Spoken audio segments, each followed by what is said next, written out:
Bienvenidos al Hotel Jorge Juan con Javier Aznar, un podcast de Vanity Fair y Seagram's.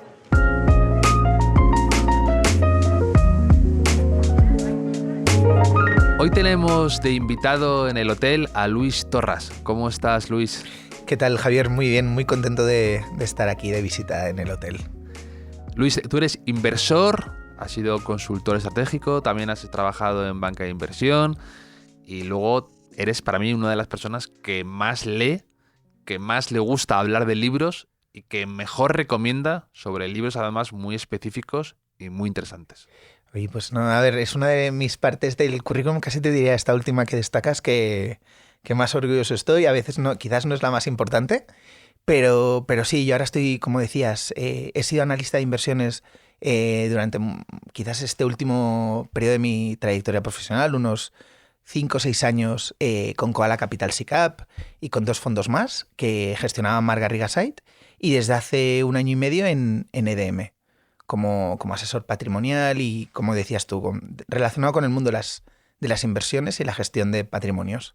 A ver, yo creo que para el trabajo que nosotros desempeñamos, cuando tú tienes que analizar una compañía, yo te diría que la lectura forma parte de la descripción de nuestro trabajo. O sea, uno tiene que saber, desde luego, es aquello como la teoría de la T, ¿no? Tú tienes que tener un vector profundo de desarrollar un oficio, de ser capaz de desarrollar un oficio que en nuestro caso es saber valorar activos financieros, igual que hay que saber valorar obras artísticas, pues lo mismo, saber valorar empresas, negocios o cualquier título al final financiero o activo productivo, pero luego también necesitas ese eje horizontal, ¿no? De tener contra más domines, contra más campos domines, aparte de que son necesarios para la propia comprensión de ciertos negocios, de la naturaleza de ciertos negocios. Al final, nuestro negocio es muy poliédrico, ¿no? Necesitas, por ejemplo, los que trabajamos con los mercados financieros, sabemos que no únicamente el éxito depende de un buen análisis inversor, es decir, de tener un buen oficio de la parte más técnica, mecánica de la valoración, sino que también tiene que ver mucho con el temperamento, ¿no? Y el temperamento liga mucho con el conocimiento de la comprensión de la acción humana, de cómo nos comportamos, entenderla bien, lo cual al final yo creo que un buen manantial de sabiduría de la condición humana son los libros. Y lo de las reseñas, la verdad es que empezó un poco, no te pienses que empezó un poco de manera anecdótica y ahora es un tema que ya no me dejan dejar. De lo de las reseñas, yo me acuerdo cuando en un momento profesional de mi vida, cuando cambié de banca de inversión a ponerme más por mi cuenta, a analizar compañías, recuerdo que me impactó mucho, leí una de las biografías de Churchill, que es un personaje que a mí me encanta, me leí el librito de Paul Johnson, que es delicioso, bueno, es delicioso. Y recuerdo que le hice una reseña en mi blog, que entonces escribía sobre todo por aquello, ¿sabes? Que el ejercicio de cuando lo plasmas en el papel es como si también lo fijaras en tu cerebro, claro, con mayor... Como tomar apuntes. Claro, totalmente, te ¿no? O sea, a fijar. Egoístamente escribía para fijar esas ideas en mi cabeza, también así las vas archivando y así luego cuando estos conocimientos igual los necesitas para algún análisis o para algo, pues esa herramienta la tienes más a mano, ¿no? Y me escribió el que entonces era director de Actualidad Económica, Belloso, y me dijo, oye Luis, no sé qué, también a través de Twitter, que iba colgando estas notas en el blog, que yo pensaba pues que leía a mi madre y algún otro despistado. Y me dijo, oye, ¿te importaría que publicáramos esta nota en Actualidad Económica y tal? Y lo típico, ¿sabes? De la inexperiencia, le dijo, hombre, por supuesto, y tímidamente pregunté si se me iba a pagar algo. Y entonces, claro, me dijo, sí, por supuesto, no sé qué tal. Y entonces, justo en la biografía de Churchill leí que Churchill durante un tiempo de su vida se ganó muy bien la vida escribiendo crónicas de guerra, cuando él era soldado en sus 20, oye, que le pagaban sus buenas libras por sus piezas. Y yo en aquel momento que estaba empezando un proyecto personal, oye, pues cualquier fuente de ingreso me parecía interesante. Y entonces, bueno, yo le pregunté al director, ¿pasa algo si envío una reseña cada semana? Y hacía mis cálculos de cada semana, digo, oye, 4 piezas al mes, pues tal. Y entonces, bueno, cogí el hábito de ir leyendo y sacar buenas reseñas, que además es un género que me encanta, ¿eh? Hace poco recomendaste un libro, Luis, en una reseña que de hecho me fascinó. Los Outsiders se llama. Es un libro que examina la figura del CEO, del consejero delegado, de esa figura, con 8 casos prácticos de distintas personas que marcaron un antes y un después con su liderazgo en sus respectivas empresas, en el negocio en el que operaban y también en ese ecosistema en el que habitaban. El libro va desde Warren Buffett a Katharine Graham del Washington Post. Todos eran CEOs muy atípicos, no convencionales, muy trabajadores, muy disciplinados, que pensaban a contracorriente y que eran, en definitiva, diferentes, que, por así decir, encarnaban los valores del poema Sí de Rudyard Kipling, ¿no? Si puedes llenar los 60 implacables segundos de diligente valor, si puedes mantener la cabeza cuando los demás la han perdido y todo eso. Pero antes de entrar en algunos de esos casos concretos y de esa forma de pensar y de los CEOs que han marcado una época, a propósito de todo esto, de la toma de decisiones y también de Twitter que hemos hablado, te quería preguntar de manera inevitable por un par de CEOs que están muy en la picota estos días y muy acaparando titulares, cada uno por motivos muy distintos, pero muy presentes. Uno es Elon Musk y otro es Sam Bankman-Fried. Entonces te quería preguntar un poco por estos dos CEOs, esta forma de hacer las cosas y el jardín en el que cada uno se ha metido y tu opinión de ellos, en definitiva. A ver, yo creo que se trata de dos figuras, entre ellos totalmente diferentes y además que no tienen nada que ver con el arquetipo que tú ahora anticipabas, ¿no? Y que reúne The Outsiders. Si quieres empiezo por Elon Musk para entrar. A ver, yo creo que Elon Musk, el arquetipo el tipo es un visionario. Tú sabes que las empresas, como las personas, tienen diferentes estadios y etapas, ¿no? Entonces, tú a veces, según en qué etapa está una compañía, por ejemplo, cuando está falta de visión, que yo creo que es un poco la jugada que está intentando hacer con Twitter. Para los que nos escuchéis, sabéis que Twitter ha estado cotizando durante muchos años y luego la ha comprado Elon Musk, que de hecho tampoco la ha comprado con su dinero porque ha sido una compra muy apalancada y donde ha involucrado a mucha gente, pero básicamente ha tomado el control de la compañía. Entonces era una compañía tecnológica, pero que curiosamente en los últimos 10 años no estaba ganando dinero. O sea, Twitter es una compañía que no ha acabado de ser un proyecto empresarial satisfactorio, ¿no? Entonces, está por ver. Yo creo que ha pasado muy poco tiempo. Es verdad que él tiene un estilo de hacer las cosas muy estridente. Yo, por ejemplo, como los que nos dedicamos a la gestión de inversiones y que tenemos que tener una mentalidad de fideicomiso, pues seguramente Elon Musk pues, no cumpliría los principios de buen gobierno, entre comillas, y de predecibilidad de la acción, ¿no? El tío es un visionario. Es verdad que en su defensa sabe decir pues que, oye, Twitter era una compañía que no ganaba dinero. Él ha tomado una decisión muy, muy salvaje, que fue, si todos recordáis, que despidió al 75% de la plantilla, que se dice pronto, ¿vale? Que se dice pronto.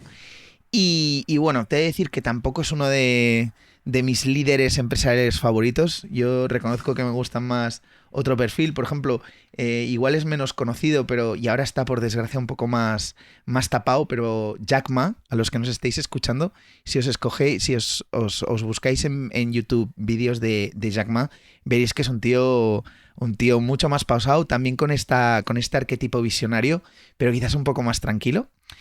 Y luego el otro personaje que me citas, del que todo el mundo habla este último mes, yo te diría que ahí entramos ya, más que CEO, lo que es un estafador. Y además un estafador muy, muy vieja escuela. O sea, lo divertido de todo lo que ha pasado con FTX, que los que lo hayan seguido, pues básicamente se está hablando de que es un agujero de unos 8 billions, ¿vale? 8.000 millones de dólares que se han malversado, que es la diferencia básicamente que hay ahora entre los activos líquidos de lo que queda de FTX y las liabilities, ¿vale? Y su pasivo. Entonces, este personaje, la verdad, fue muy interesante, y quien quiera conocer un poco más este caso en profundidad, el que está llevando la bancarrota, ¿vale? Y el concurso de FTX es el mismo... el de Enron, ¿no? Exactamente, el mismo, John Ray, ¿vale? Entonces, En la hearing que se tuvo en el Capitolio no hace mucho, yo creo que fue hace apenas una semana y media, una de las cosas que decía es que si en el caso de Enron la estafa había sido tremendamente sofisticada. De hecho, hay un libro que lo explica muy bien, que con el título de Smartest Guy in the Room, ¿no? Porque va un poco de esto, ¿no? De que realmente era gente muy capacitada, con unos conocimientos de contabilidad muy avanzados, y que habían hecho toda una serie de sociedades pantalla en un artificio tan sofisticado que fue complejo, ¿no?, desenredar todo aquel nudo. Y en cambio, cuando le preguntaban por qué había pasado con FTX, decía que al final, oye, pues que era muy old school. O sea, había sido una empresa que había captado un montón de dinero en muy poco tiempo, que apenas tenía, digamos, los procesos adecuados para registrar bien la contabilidad, para tener una diligencia de un dinero que no era tuyo, es decir, sistemas de control para que este dinero no saliera por puertas indebidas de la sociedad sin su debido control. Y básicamente Sam Backman, que, bueno, si lo buscáis en Google o en Wikipedia veréis que es un perfil muy bien conectado con el Partido Demócrata. Creo que es su padre, que es decano de una de las grandes universidades americanas. Los dos padres eran profesores en Stanford. Es el típico, ¿sabéis que el negocio de las finanzas, ya sea en el mundo cripto o en el mundo fiat, es el negocio de la confianza? Entonces, él, yo creo que es un caso, iremos sabiendo el serial, ¿no? Un poco como nos iremos enterando un poco de qué ha pasado, pero a mí me da la sensación de que es una persona que ha aprovechado las relaciones de confianza que tenía para levantar toda una serie de capital que luego una parte se ha utilizado para hacer operaciones apalancadas que han salido mal, ¿vale? Porque, como siempre con todos estos pufos, cuando cae la marea, aquello que dice Buffett, ¿sabes, Javier? De que cuando cae la marea, todo el mundo sabemos quién... traje de baño, ¿no? Exactamente, sabíamos quién estaba nadando sin traje de baño, entonces esto hace que los pufos se vean con más claridad, pero vamos, de estos 8 billones que os decía, casi 5 billones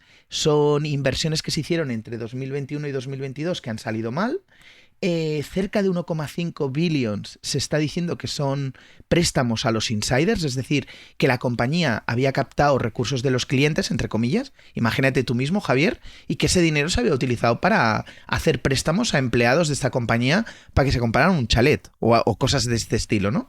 Y que directamente se está hablando de que unos 400, 500 millones de dólares simplemente ha sido malversación pura y dura, quiero decir. O sea, dinero que Sam se ha puesto en el bolsillo.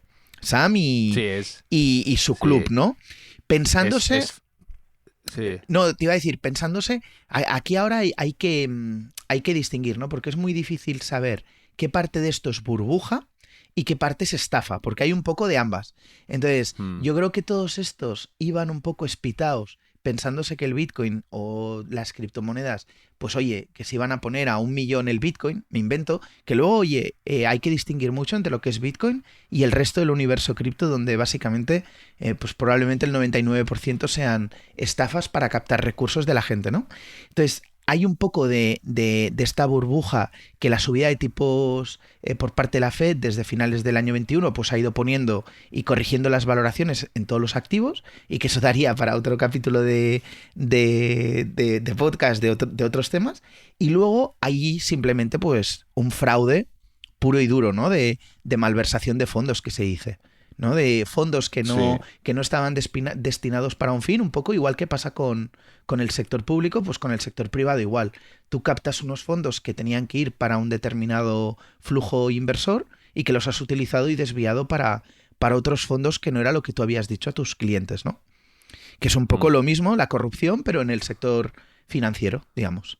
Sí. Este caso además es muy interesante y perverso por todo lo que hay construido alrededor de este personaje, porque es eso, es un personaje que se fue fabricando a golpe de portada de revista, a golpe de entrevista, perfil, que era como un masaje. Sí. También se construyó ese relato de un tipo desaliñado, con el pelo revuelto, que creía mucho, o él decía, en el altruismo, que iba a donar todo su dinero, que daba grandes cantidades al Partido Demócrata y luego por la espalda también daba al Partido Republicano, eso dicen.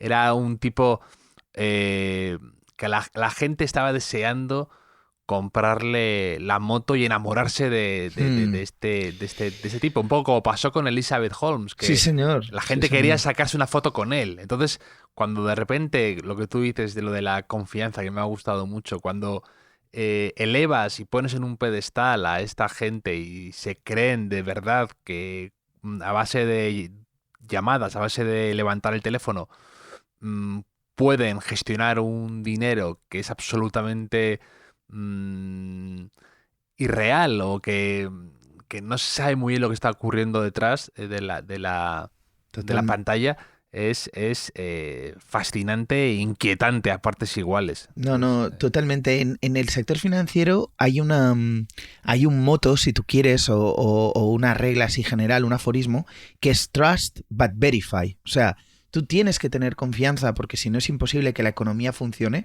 y que no haya ninguna transacción, incluso cuando compramos un libro. Cuando tú compras un libro estás haciendo un ejercicio de confianza de lo que haya escrito ese autor o autora, pues te va a interesar, ¿no?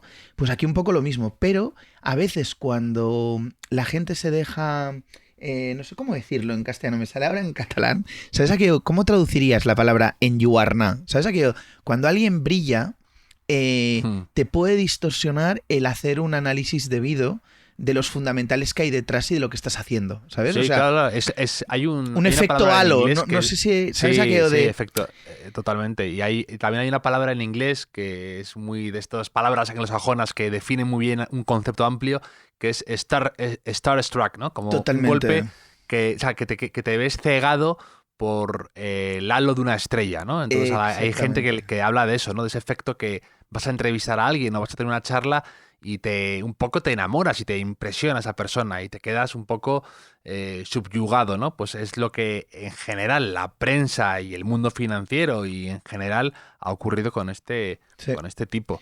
Y bueno, y no sé si recordaréis, porque ha pasado mucho tiempo, pero si repasamos, aparte del caso Enron, que ya te digo, yo ahí como la sofisticación fue diferente, yo lo separaría un poco, pero si recordáis en España hubo el caso Gescartera con Antonio Camacho. Mm, Y el caso Gescartera, a pequeña escala y en otro contexto y demás, en el fondo también juega o se parece mucho y tiene un paralelismo con lo de FTX. Porque al final, ¿qué fue? Fue el Antonio Camacho, que era una persona que era un encantador de serpientes, que se unió con la prima o hermana, no recuerdo ahora, del que era secretario de Estado de Hacienda, y que jugaron digamos, la confianza relacional de decir, hombre, ¿cómo me va a estafar la hermana o prima del secretario de Estado de Hacienda? Entonces, la gente deja, ¿sabes?, de chequear y de hacer los checks muchas veces, no sé, por ejemplo, en el caso de Madoff, que también podría ser sí, comparable a esto, Madoff ni siquiera tenía su gestora, no tenía un auditor independiente. El auditor era un miembro de su familia. Y esto, para cualquiera que estamos trabajando en el sector financiero, sabemos que es un check clarísimo con el que, oye, tú tienes que tener un auditor independiente, ¿sabes? Es como dentro del ABC de analizar una compañía en la que tú vas a confiar tus ahorros, ¿no? Y eso ni siquiera lo cumplía, pero ese magnetismo, el hecho de que fuera el presidente del Nasdaq, el track record que tenía, pues bueno, te impide a veces ver más allá de este efecto halo, ¿no? O enlluarnado que decimos en catalán y que ahora en sí. castellano no te sé traducir bien. Sí, pero es fascinante tirar del hilo, ¿no? De la madeja y ver cómo todo se va desenredando y lo que tú dices, cómo es fascinante ver cómo hay gente que puede llegar tan lejos Sí, señor. eh, cuando le faltan las cosas más básicas, ¿no? Hmm. Como tú dices, lo del auditor independiente, que es una cosa que te deberían saltar todas las alarmas. Pero hay gente que a base de medrar, a base de tirar de sus contactos, consigue, Ujú. pues por su carisma o por sus contactos o por su situación o por su ya digamos prestigio, falso prestigio, pero es fascinante Sí, sí. este tipo de cosas, este No, tipo no, de relaciones públicas. la psicología es brutal. Bueno, antes decías el caso de Holmes, que yo me quedé fascinado. ¿Sabes a quién enredó la chica esta? ¿Sabes que enredó al mismísimo Henry Kissinger? que dices, ¿cómo diablos? Sí, Un tío con una sí. experiencia, poca gente con más callo, que habrá visto más cosas. Luego te gustará más el personaje que ha cometido. Yo creo, se ha equivocado 1000 veces, tiene una historia de estas. Sí, pero oye, que se sabrá queda detectar un seducido. vendedor de humo a 1 kilómetro. O es lo que podrías pensar. Y en cambio, le tenías ahí, no sé si estaba en una suerte de consejo asesor o ahí enredado, ¿sabes? Sí. Pero bueno. Sí, no, y es verdad que este tipo de trileros que se consiguen enredar a las personas más versadas y más expertas. Incluso a veces también se vio en el caso de WeWork, que Señor. cuando parece que ya no pueden llegar más lejos, consiguen una refinanciación de la persona más insólita y dices, ¿cómo es posible que esta gente acabe consiguiendo sus propósitos? Pero lo consiguen y en cierta parte es como perverso, pero también por otra parte fascinante de observar y de estudiar estos casos, sí. Totalmente. Y yo creo que se distinguen mucho de los CEOs que luego hablaremos, yo creo. Ya, Sí. como tú sabes que sé que has leído el libro, o sea que no se parecen en nada al estilo curioso, ¿no? De otro tipo de CEO que se centra en otro tipo de cosas, ¿no? Sí, ahora vamos a hablar de ellos que son muy interesantes y también el libro está lleno, el libro de los outsiders está lleno de buenas ideas y de una forma de hacer las cosas que también es interesante. A ver, yo diría, a ver, para empezar, para los que nos estén escuchando, cuando decimos CEO, que aquí en castellano Sí. lo traduciremos como consejero delegado, el consejero delegado es la persona designada por el Consejo de Administración, que es donde está, si estuviéramos en políticas, diríamos, representada la soberanía popular de la compañía, es donde están representados los intereses de los accionistas, y estos señores que están en el Consejo de Administración, en el fondo, tienen dos funciones: escoger a un consejero delegado y fiscalizar que ese consejero delegado realmente está cumpliendo con su cometido de, oye, el capital de los accionistas realmente sacarle el mayor provecho posible, ¿vale? O sea, te damos naranjas, queremos que nos saques el mayor número de litros de zumo de naranja que puedas, ¿no? Entonces, como tú muy bien decías, el CEO históricamente siempre se había asociado, por ejemplo, la gran figura icónica de los años 90 y 2000 de CEO que sale en el libro es Jack Welch, ¿vale? El de General Electric, ¿no? Exactamente, que era un CEO un poco, diríamos, con un carácter muy marcado, muy carismático, muy potente, que se mete y que lidera él personalmente pues muchas operaciones, con una agenda plagada de eventos, que era como un ministro, ¿no? Que si tú te querías ver con uno de estos altos ejecutivos, igual te daban hora para de aquí 2 o 3 meses. Digamos, no eran especialmente frugales, sino que iban acompañados a veces de una corte. Yo me acuerdo una anécdota que me viene ahora a la cabeza, pero me acuerdo que cuando la que había sido candidata, había sido CEO de HP y que luego fue candidata incluso a las primarias del Partido Republicano, la Kairi Fiorina, esta vino a Barcelona por un acto y me acuerdo que venía con su propio peluquero, ¿no? O sea, Sí. un avión privado, un staff de 7 personas, claro, todo esto lo pagan los accionistas. Y has de ver hasta qué punto realmente el CEO tiene que viajar desde Estados Unidos a Barcelona acompañado de su propio peluquero, ¿no? O sea, y este era un poco el tipo o el arquetipo que a veces tenemos de CEO, desde luego una persona que se mueve en chofer, etcétera, ¿no? El perfil de CEO que se describe en el libro es muy diferente. Y bueno, y añado otra cosa, como muy bien decías tú, es un CEO quizás muy orientado a temas operativos, es un CEO que, como decías tú, a veces llega a la posición de consejero delegado poco preparado, porque muchas veces viene de la parte de operaciones o de marketing, es decir, normalmente en las compañías, que tiene su cierta lógica, llega al puesto de máximo ejecutivo típicamente el que vende más, ¿no? El vendedor al final es el que, como los neandertales, es el que trae carne a la cueva. Proveedor. Entonces, quien trae carne a casa es un poco el que luego Sí. fija un poco las normas. Pero eso no quiere decirte o no, digamos, no es condición suficiente para ejercer las funciones que tú decías de un buen inversor, ¿no? Buffett dice que un CEO tiene que ser un buen inversor. ¿Por qué? Porque al final las compañías generan caja. o generan flujo de efectivo. Es decir, cuando una compañía vende, ¿vale? Hagamos un poco el viaje del dinero desde que sale del bolsillo de los clientes, de nuestro bolsillo, hasta que llega al bolsillo del accionista. Hay unas ventas. Estas ventas generan unos costes operativos que se tienen que sufragar, que además se han sufragado muchas veces de manera anticipada. Luego también hay unos costes de estructura, ¿no? De overhead, que oye, estén o no estén. Por eso a veces las compañías necesitan crecer rápidamente para alcanzar una masa crítica y poder sobrevivir.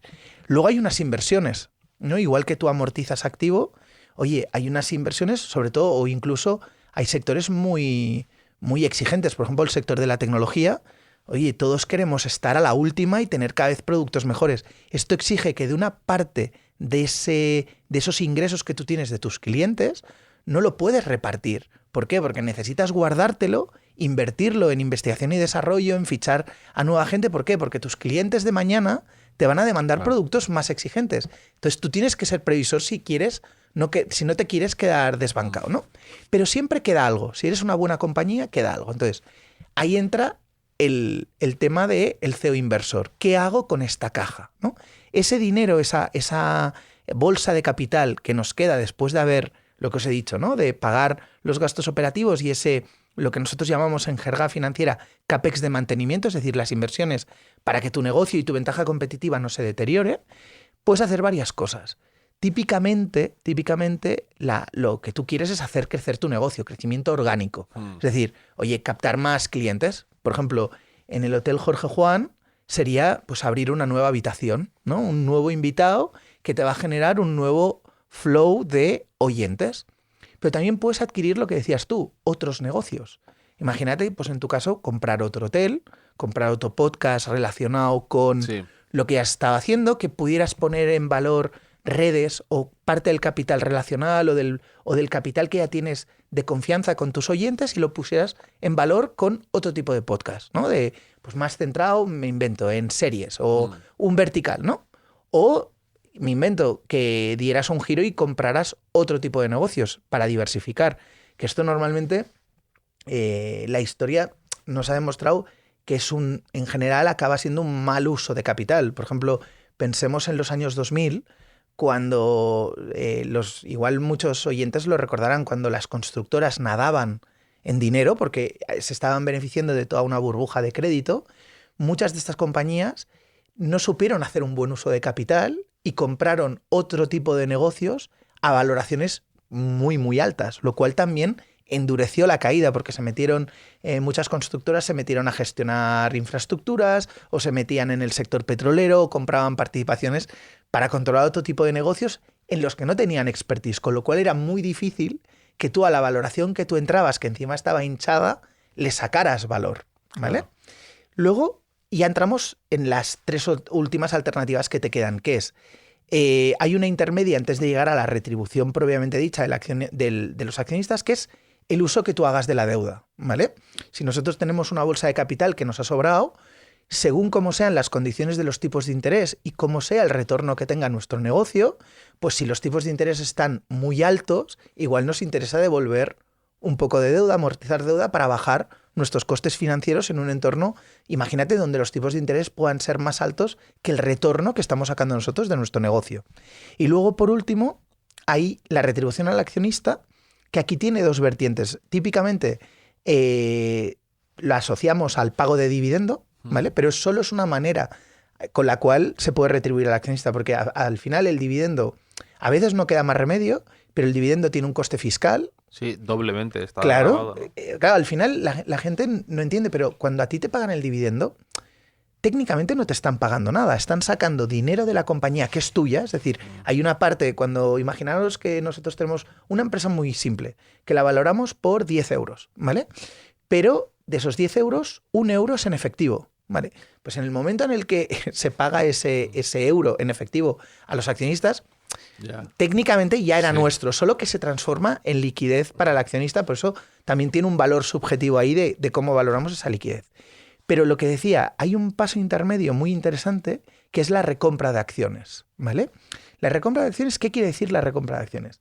En acciones cotizadas, ¿vale? Se puede dar, y de hecho se da la circunstancia muchas veces, en el que la acción tiene un precio muy inferior a su valor, ¿vale? Sabemos que solo el necio confunde valor y precio, y en los mercados financieros los precios, la mayor parte de las veces, lo que reflejan no es la solidez patrimonial de las compañías a partir de sus fundamentales, sino que es un reflejo de las emociones, miedos, incertidumbres, ¿no? claro, del momento, ¿no? O sea, el dinero es una cosa muy miedosa, entonces el hecho de que la bolsa te permita tener liquidez con tus títulos, es decir, en cualquier momento tú puedas transformar tus inversiones en efectivo líquido, hace que sea muy volátil y que en algunos momentos la gente se asusta y se pone en liquidez.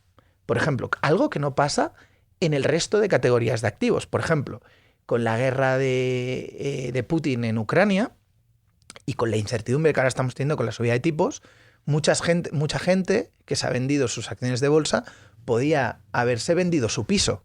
Es decir, oye, como no sé qué va a pasar, me vendo mi piso en liquidez. Pero la gente, aquí en España, que nos encanta el ladrillo, sabe que un piso pues en Jorge Juan vale lo que vale y que por mucho que haya guerra en Ucrania o lo que sea, oye, eso tiene un valor fundamental y yo no voy a aceptar un descuento del 30% o del 40% simplemente porque ahora en la coyuntura, si lo tengo que transformar en efectivo, pues eso valga menos. No es que valga menos, es que una cosa es el valor fundamental y otra cosa es el valor transaccional que me dan en un momento dado por efectivo, ¿no? Entonces, entendida esta distinción, estos CEOs extraordinarios, y es un elemento común a los 8 y en algunos casos es determinante para el buen resultado que sacaron, y es que a nosotros nos interesa no el beneficio bruto de una compañía, sino el beneficio que nos corresponde a nosotros como accionistas.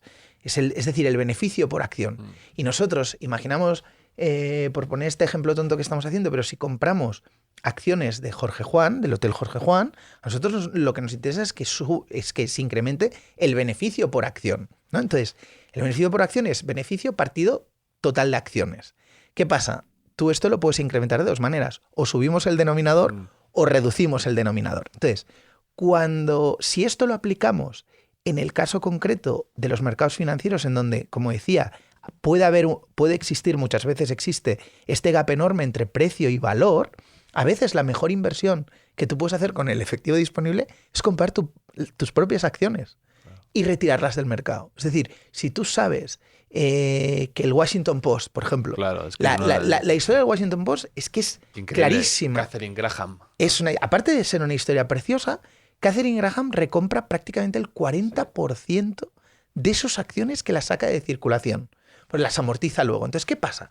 Si tú eres accionista del Washington Post, cada año el Washington Post, porque además es una historia muy bonita, porque además sabe decir que Katharine Graham, durante un periodo muy largo de su ya largo periodo como CEO del Washington Post, que es un periodo de varias décadas, casi 40 años estuvo al frente de la compañía, durante un periodo muy intenso tuvo en el consejo a Warren Buffett, que compró oportunísticamente acciones del Washington Post, no te lo pierdas, aprovechando el caso Watergate, y que Nixon se dirigió contra el periódico de Graham. Ya las acciones estaban muy deprimidas por la crisis del petróleo, que había forzado subidas de tipo de interés, con lo cual la bolsa había caído muchísimo, pero encima el Washington Post había caído más porque Nixon, en el inicio de los primeros artículos... Fue por ellos. Exactamente. Entonces, yo creo recordar de memoria que Buffett entra en el Washington Post a prácticamente 4 veces beneficios, ¿vale? Y era una compañía muy interesante para Buffett. ¿Por qué? Lo que decíamos de las ventajas competitivas. Al final, los periódicos en aquella época tenían prácticamente el monopolio de cómo la gente se informaba.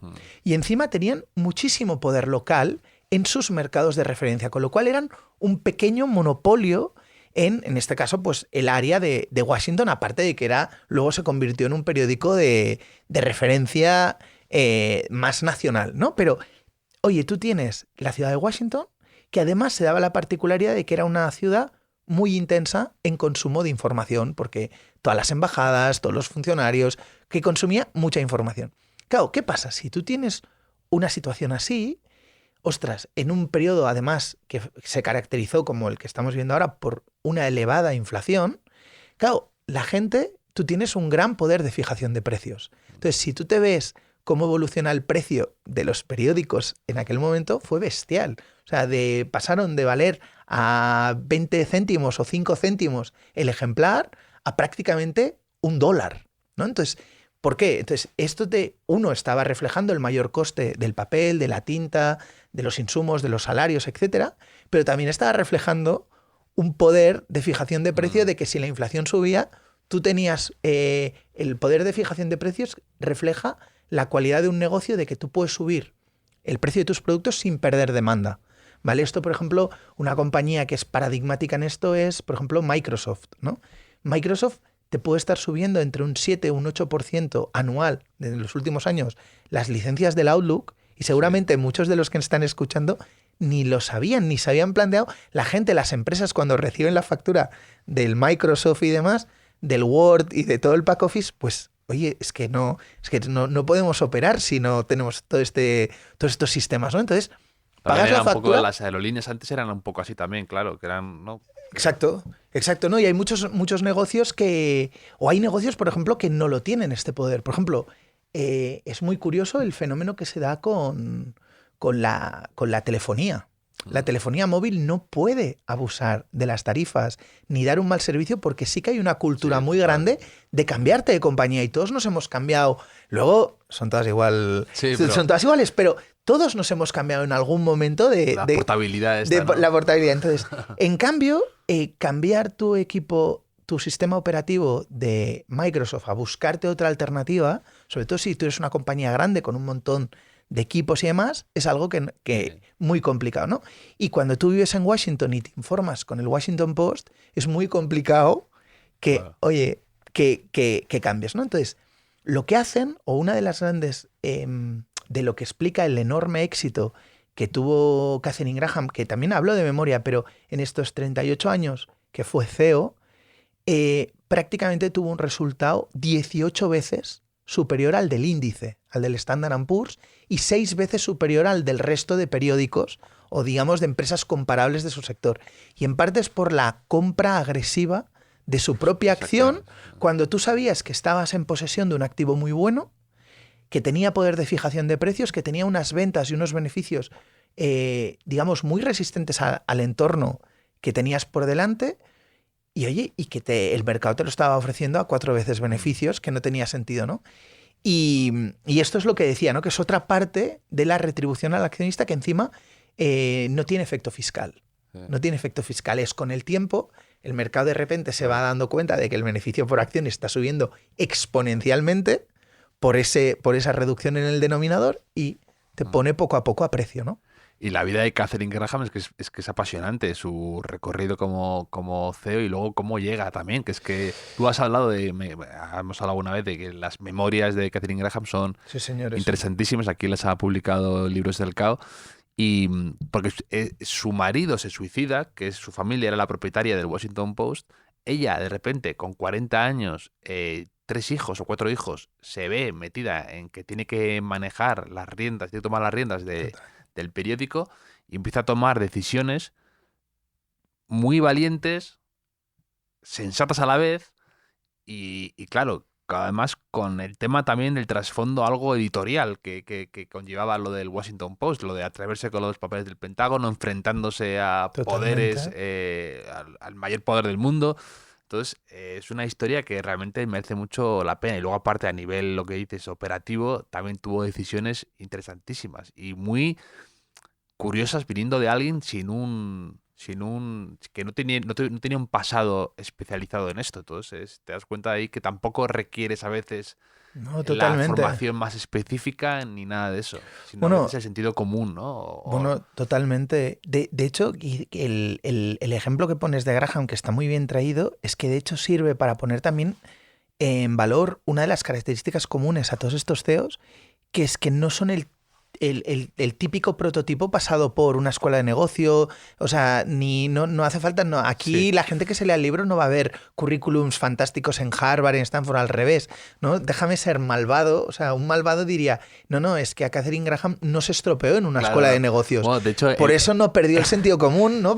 El autor dice, pocas crisis financieras, me cuesta pensar en una, no han sido acentuadas desde los departamentos de economía financiera de universidades de la Ivy League. Y el autor precisamente ha estudiado en Stanford y en Harvard, que lo cual Totalmente. refuerza más su posición. Es buen conocer de la ganadería que se dice a veces. Esta frase es brutal. No, mira, no me había fijado. Yo alguna vez la he escuchado y es tal cual. O sea, hay una frase muy divertida que usa Nassim Taleb, que es quizás el rey de los iconoclastas de esta última década, que él se apoya en Yogi Berra, ¿vale? Que es el entrenador de los Yankees, ¿no? Exacto, que dice que en la teoría hay diferencias entre la teoría y la realidad. En la realidad no.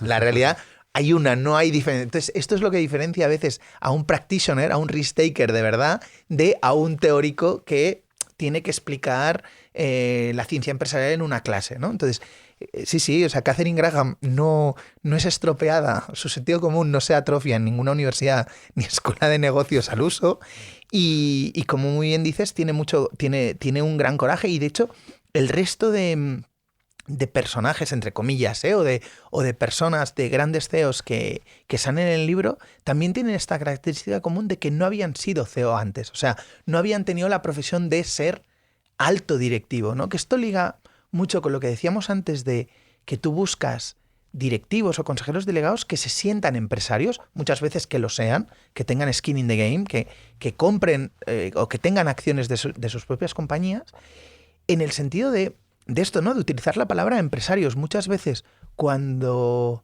en prensa, aquí en España especialmente, cuando en prensa muchas veces se refieren a empresarios, realmente no están hablando de empresarios, están hablando de directivos, o sea, de empleados. Otra cosa es que sean empleados muy bien pagados, pero sí, es más empresario un pequeño autónomo, una persona que tenga un pequeño comercio, una persona que opere un pequeño hostal, un hotel, pues que tenga un restaurante, que tenga su propio negocio, yo qué sé, de diseñar logos o su pequeña editorial, es muchísimo más empresario que no estos altos directivos que en el fondo son empleados muy bien pagados. O sea, un empresario es una persona que o sea, la definición de empresario justa, digamos, es alguien que se juega su patrimonio y lo pone en juego, lo arriesga para crear riqueza y empleo. Que esa creación de riqueza y empleo, pues, está sujeta a un entorno de incertidumbre. Puede tener éxito o puede equivocarse. Todas estas inversiones a veces salen bien,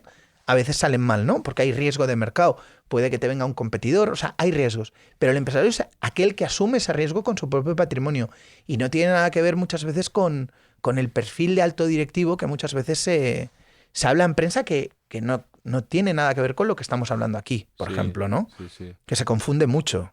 Muchísimo. Incluso en las grandes patronales o que a veces hay más directivos y profesores o analistas o opinadores que no empresarios, ¿no? Que yo creo que igual y esto liga un poco con el diagnóstico de la situación ahora, ¿no? También de que queda fuera de plano, pero parte de la crisis que tenemos, o que no es un tema coyuntural en el caso de España, yo creo que es un tema estructural, es que falta vocación empresarial, falta gente con ganas de crear empleo. O sea, el paro, al final, si tú quieres crear puestos de trabajo, antes tienes que crear al tío que los va a crear. Y a veces nos saltamos ese paso, ¿no? Este silogismo a veces tan sencillo parece que quede fuera de plano muchas veces, pero es clave para un país no dropar el motor de creación de riqueza, que son los empresarios, ¿no? Y luego tienen una serie de valores comunes que me han parecido de lo más interesantes, ¿no? Pues una cierta independencia, que lo del carisma sobrevalorado también me pareció muy interesante, lo de esa frugalidad de la que tú hablabas, que no están preocupados por salir en todos los medios, que no están interesados en acaparar focos, que se mantienen un perfil a veces independiente, que a veces incluso se huyen de las grandes ciudades o de los grandes centros neurálgicos, que no tienen esa obsesión por crecer de cara a los demás, sino ese crecimiento más interno, más sutil, porque esa obsesión a veces por crecer ha hecho que la gente se embarque en compras, las que tú hablabas de las constructoras, o que se convierten rápidamente en poco ágiles con esas acciones. Y eso es muy llamativo, ¿no? Esas cosas comunes que tienen entre ellos. Y luego también, volviendo al caso de Katharine Graham con el Washington Post, es muy paradigmático, porque claro, siendo un negocio que ha ido a menos, claramente, el mundo del periodismo, en este caso concreto, hacía una comparación con el New York Times de cómo el Washington Post, a pesar de la crisis, ha sabido, gracias a diversificarse, gracias a buenas acciones empresariales, gracias también a no meterse a hacer unos nuevos headquarters de Renzo Piano gastándose un dineral. El no querer también comprar otras cosas a lo loco que han resultado fiascos, que en el caso también del New York Times, ha sido comprada hace nada por Jeff Bezos también, ¿no? Entonces, Sí, señor, sí. claro, te das cuenta de que... Es un activo icónico. No, a ver, es muy interesante. A ver, lo del pensamiento crítico y racional. Yo creo que hay, o sea, yo creo que el libro, uno de los mensajes que yo, revisando cuando me propusiste hacer lo del podcast, uno de los mensajes que tenía anotado, a mí me gusta anotar los libros, y uno de los mensajes a mí a veces me gusta, que me ayuda mucho en mi cabeza, es decir, cuál es el verdadero género del libro o cuál es el verdadero mensaje del libro, ¿no? Entonces, el gran mensaje es una defensa por el pensamiento crítico y racional. Total. Es una defensa del pensamiento racional y crítico. Entonces, hay un poco lo de Kahneman, ¿no? Lo del segundo por circuito ejemplo, ese, ¿cómo se dice? ¿No? El sistema 2. Sí, el sistema 2, eso. ¿no? O sea, una defensa del sistema 2. El sistema 1, ¿no? Es el automático. Los que no conozcan Kahneman, que es Nobel de Economía, que justo se ha fallado hace poco, el de este año. Kahneman es el primer psicólogo que gana el premio Nobel de Economía. Y lo gana por una teoría desarrollada justamente en la época que estamos hablando ahora, creo que es en el año 73 o 74, que con otro... Tversky, ¿no? Con Tversky, sí señor, con Amos Tversky, que los dos eran judíos, desarrollan lo que se llama la teoría prospectiva. Que la teoría prospectiva cuestionaba la teoría de la utilidad, y a ver si los explicar de manera muy sencilla, ¿no? Pero la teoría de la utilidad reflejaba cierta uniformidad con respecto a la reacción que podíamos tener nosotros ante una ganancia o una pérdida. Es decir, si nosotros objetivamente ganábamos 100 euros y eso nos daba un beneficio A, la teoría de la utilidad era simétrica, era una curva simétrica, de manera de que si tú perdías 100 euros, tenías que tener ese mismo sentimiento de alegría, pero con signo contrario. Kahneman nos dice que esto no es verdad, que ese sentimiento de alegría A, cuando se invierte, aunque sea objetivamente la misma cantidad de dinero y estamos perdiendo 100 euros en vez de ganar 100, el malestar que nos provoca es 3 y 4 veces mayor, ¿vale? Y este es uno de los muchísimos sesgos de cómo funciona la emocionalidad humana, que en parte, y no es cuestión de enrollarse mucho, pero liga mucho con una parte de nuestro cerebro que es, digamos, la que hemos heredado de nuestros antepasados. Nosotros tenemos un cerebro viejo aquí metido, que es la amígdala, que es el que nos hace reaccionar, es el que cuando nos atracan en el metro sin pensarlo levantamos un brazo, es el que cuando vemos peligro nos echamos a correr y a veces igual hasta nos avergonzamos, decir, ostras, podía haber sido un poco más valiente. No, pero es que tu cerebro te ha dicho que te pusieras a correr. ¿Qué pasa? Que en la vida moderna este cerebro a veces nos juega malas pasadas, sobre todo con lo que hemos dicho, ¿no? Si tú entiendes que los mercados financieros, cuidado, que reflejan miedos, que además el miedo, yo estos últimos meses lo digo con muchos clientes, que les recuerdo que el miedo es más contagioso que el COVID. Y es una emoción muy poderosa. Las emociones son muy poderosas porque pueden dominar tu comportamiento y tu conducta. Entonces, lo que decías tú, ¿no? O sea, el sistema 1, que dice Kahneman, es este sistema automático, que a veces es fantástico, porque, por ejemplo, el sistema 1 es el que hace... Te permite huir de un león. No, y no solo eso, sino que el sistema 1 es sostenible, porque nos hace ahorrar energía. Fíjate tú, o sea, el sistema 1 es el que hace que muchas veces cuando cogemos el coche y vamos al trabajo, ¿no os ha pasado que llegáis al trabajo y dices, ostras, ¿he estado atento a la conducción? O sea, ¿qué he hecho? Porque igual te has pasado media hora en el coche conduciendo y dices, ostras, ¿no habré tenido un accidente? No, es que tu cerebro se sabe el recorrido de memoria y solo te pide que estés atento si hay que pegar un frenazo. Si no, tú puedes pensar en tus cosas y llegas al trabajo y dices, a ver, ¿qué diablos ha pasado? ¿Cómo he llegado aquí? ¿Por qué? Porque estás conduciendo con el sistema 1. Rafa Nadal, cuando juega a tenis, juega con el sistema 1. Porque ya tiene toda una serie de movimientos y tiene cosas buenas. Ahora bien, el sistema 2, que a veces cuesta de activar, es el sistema reflexivo. ¿no? Entonces, y esto, o sea, el cómo cuesta de activar este sistema 2 lo podemos ver. A mí un ejemplo personal, ¿no? Que es, o sea, todos con nuestra pareja a veces discutimos, ¿no? Sí. Y te metes en unas discusiones que dices, luego cuando estás en modo reflexivo dices, pero si daba igual el restaurante, o daba igual, ¿sabes? Dices, pero ¿por qué? Porque en aquel momento igual estabas cansado, tenías hambre, tal. Entonces reaccionas rápido porque te proteges, y luego cuando estás, digamos, el sistema 2 recupera el control, dices, ostras, pero ¿por qué si ya sabía que me voy a meter en una discusión que no, y voy a perder 2 horas luego? Pues esto, en el tema que nos ocupa a la hora de tomar inversiones, los CEOs no son inmunes a los comportamientos o las dinámicas que podemos estar sujetos los inversores en bolsa. ¿Qué quiero decir? Pues tú hablabas de lo de las modas en el instituto, que me ha hecho gracia porque el formalismo es el imperativo institucional, ¿no? De decir, Keynes tiene una frase muy buena con respecto, sabéis que Keynes es conocido como economista, pero fue un economista más bien muy pobre, que hizo una teoría muy específica para un momento muy, muy concreto. De hecho, es muy divertido porque hoy Keynes no sería keynesiano, pero en cambio fue un inversor excelente, porque además aprendió de sus errores, se arruinó en el 29 y luego desarrolló justamente una visión de los mercados muy fundamental, ¿no? De decir, no, los mercados son cualquier cosa menos perfectos y que los precios no tienen por qué reflejar el valor de las securities. Y Keynes, que era un agudísimo observador y que tenía una cabeza privilegiada, observa con gran agudeza de que muchas veces es mejor equivocarte con la manada, ¿no? Que tener éxito solo, ¿no?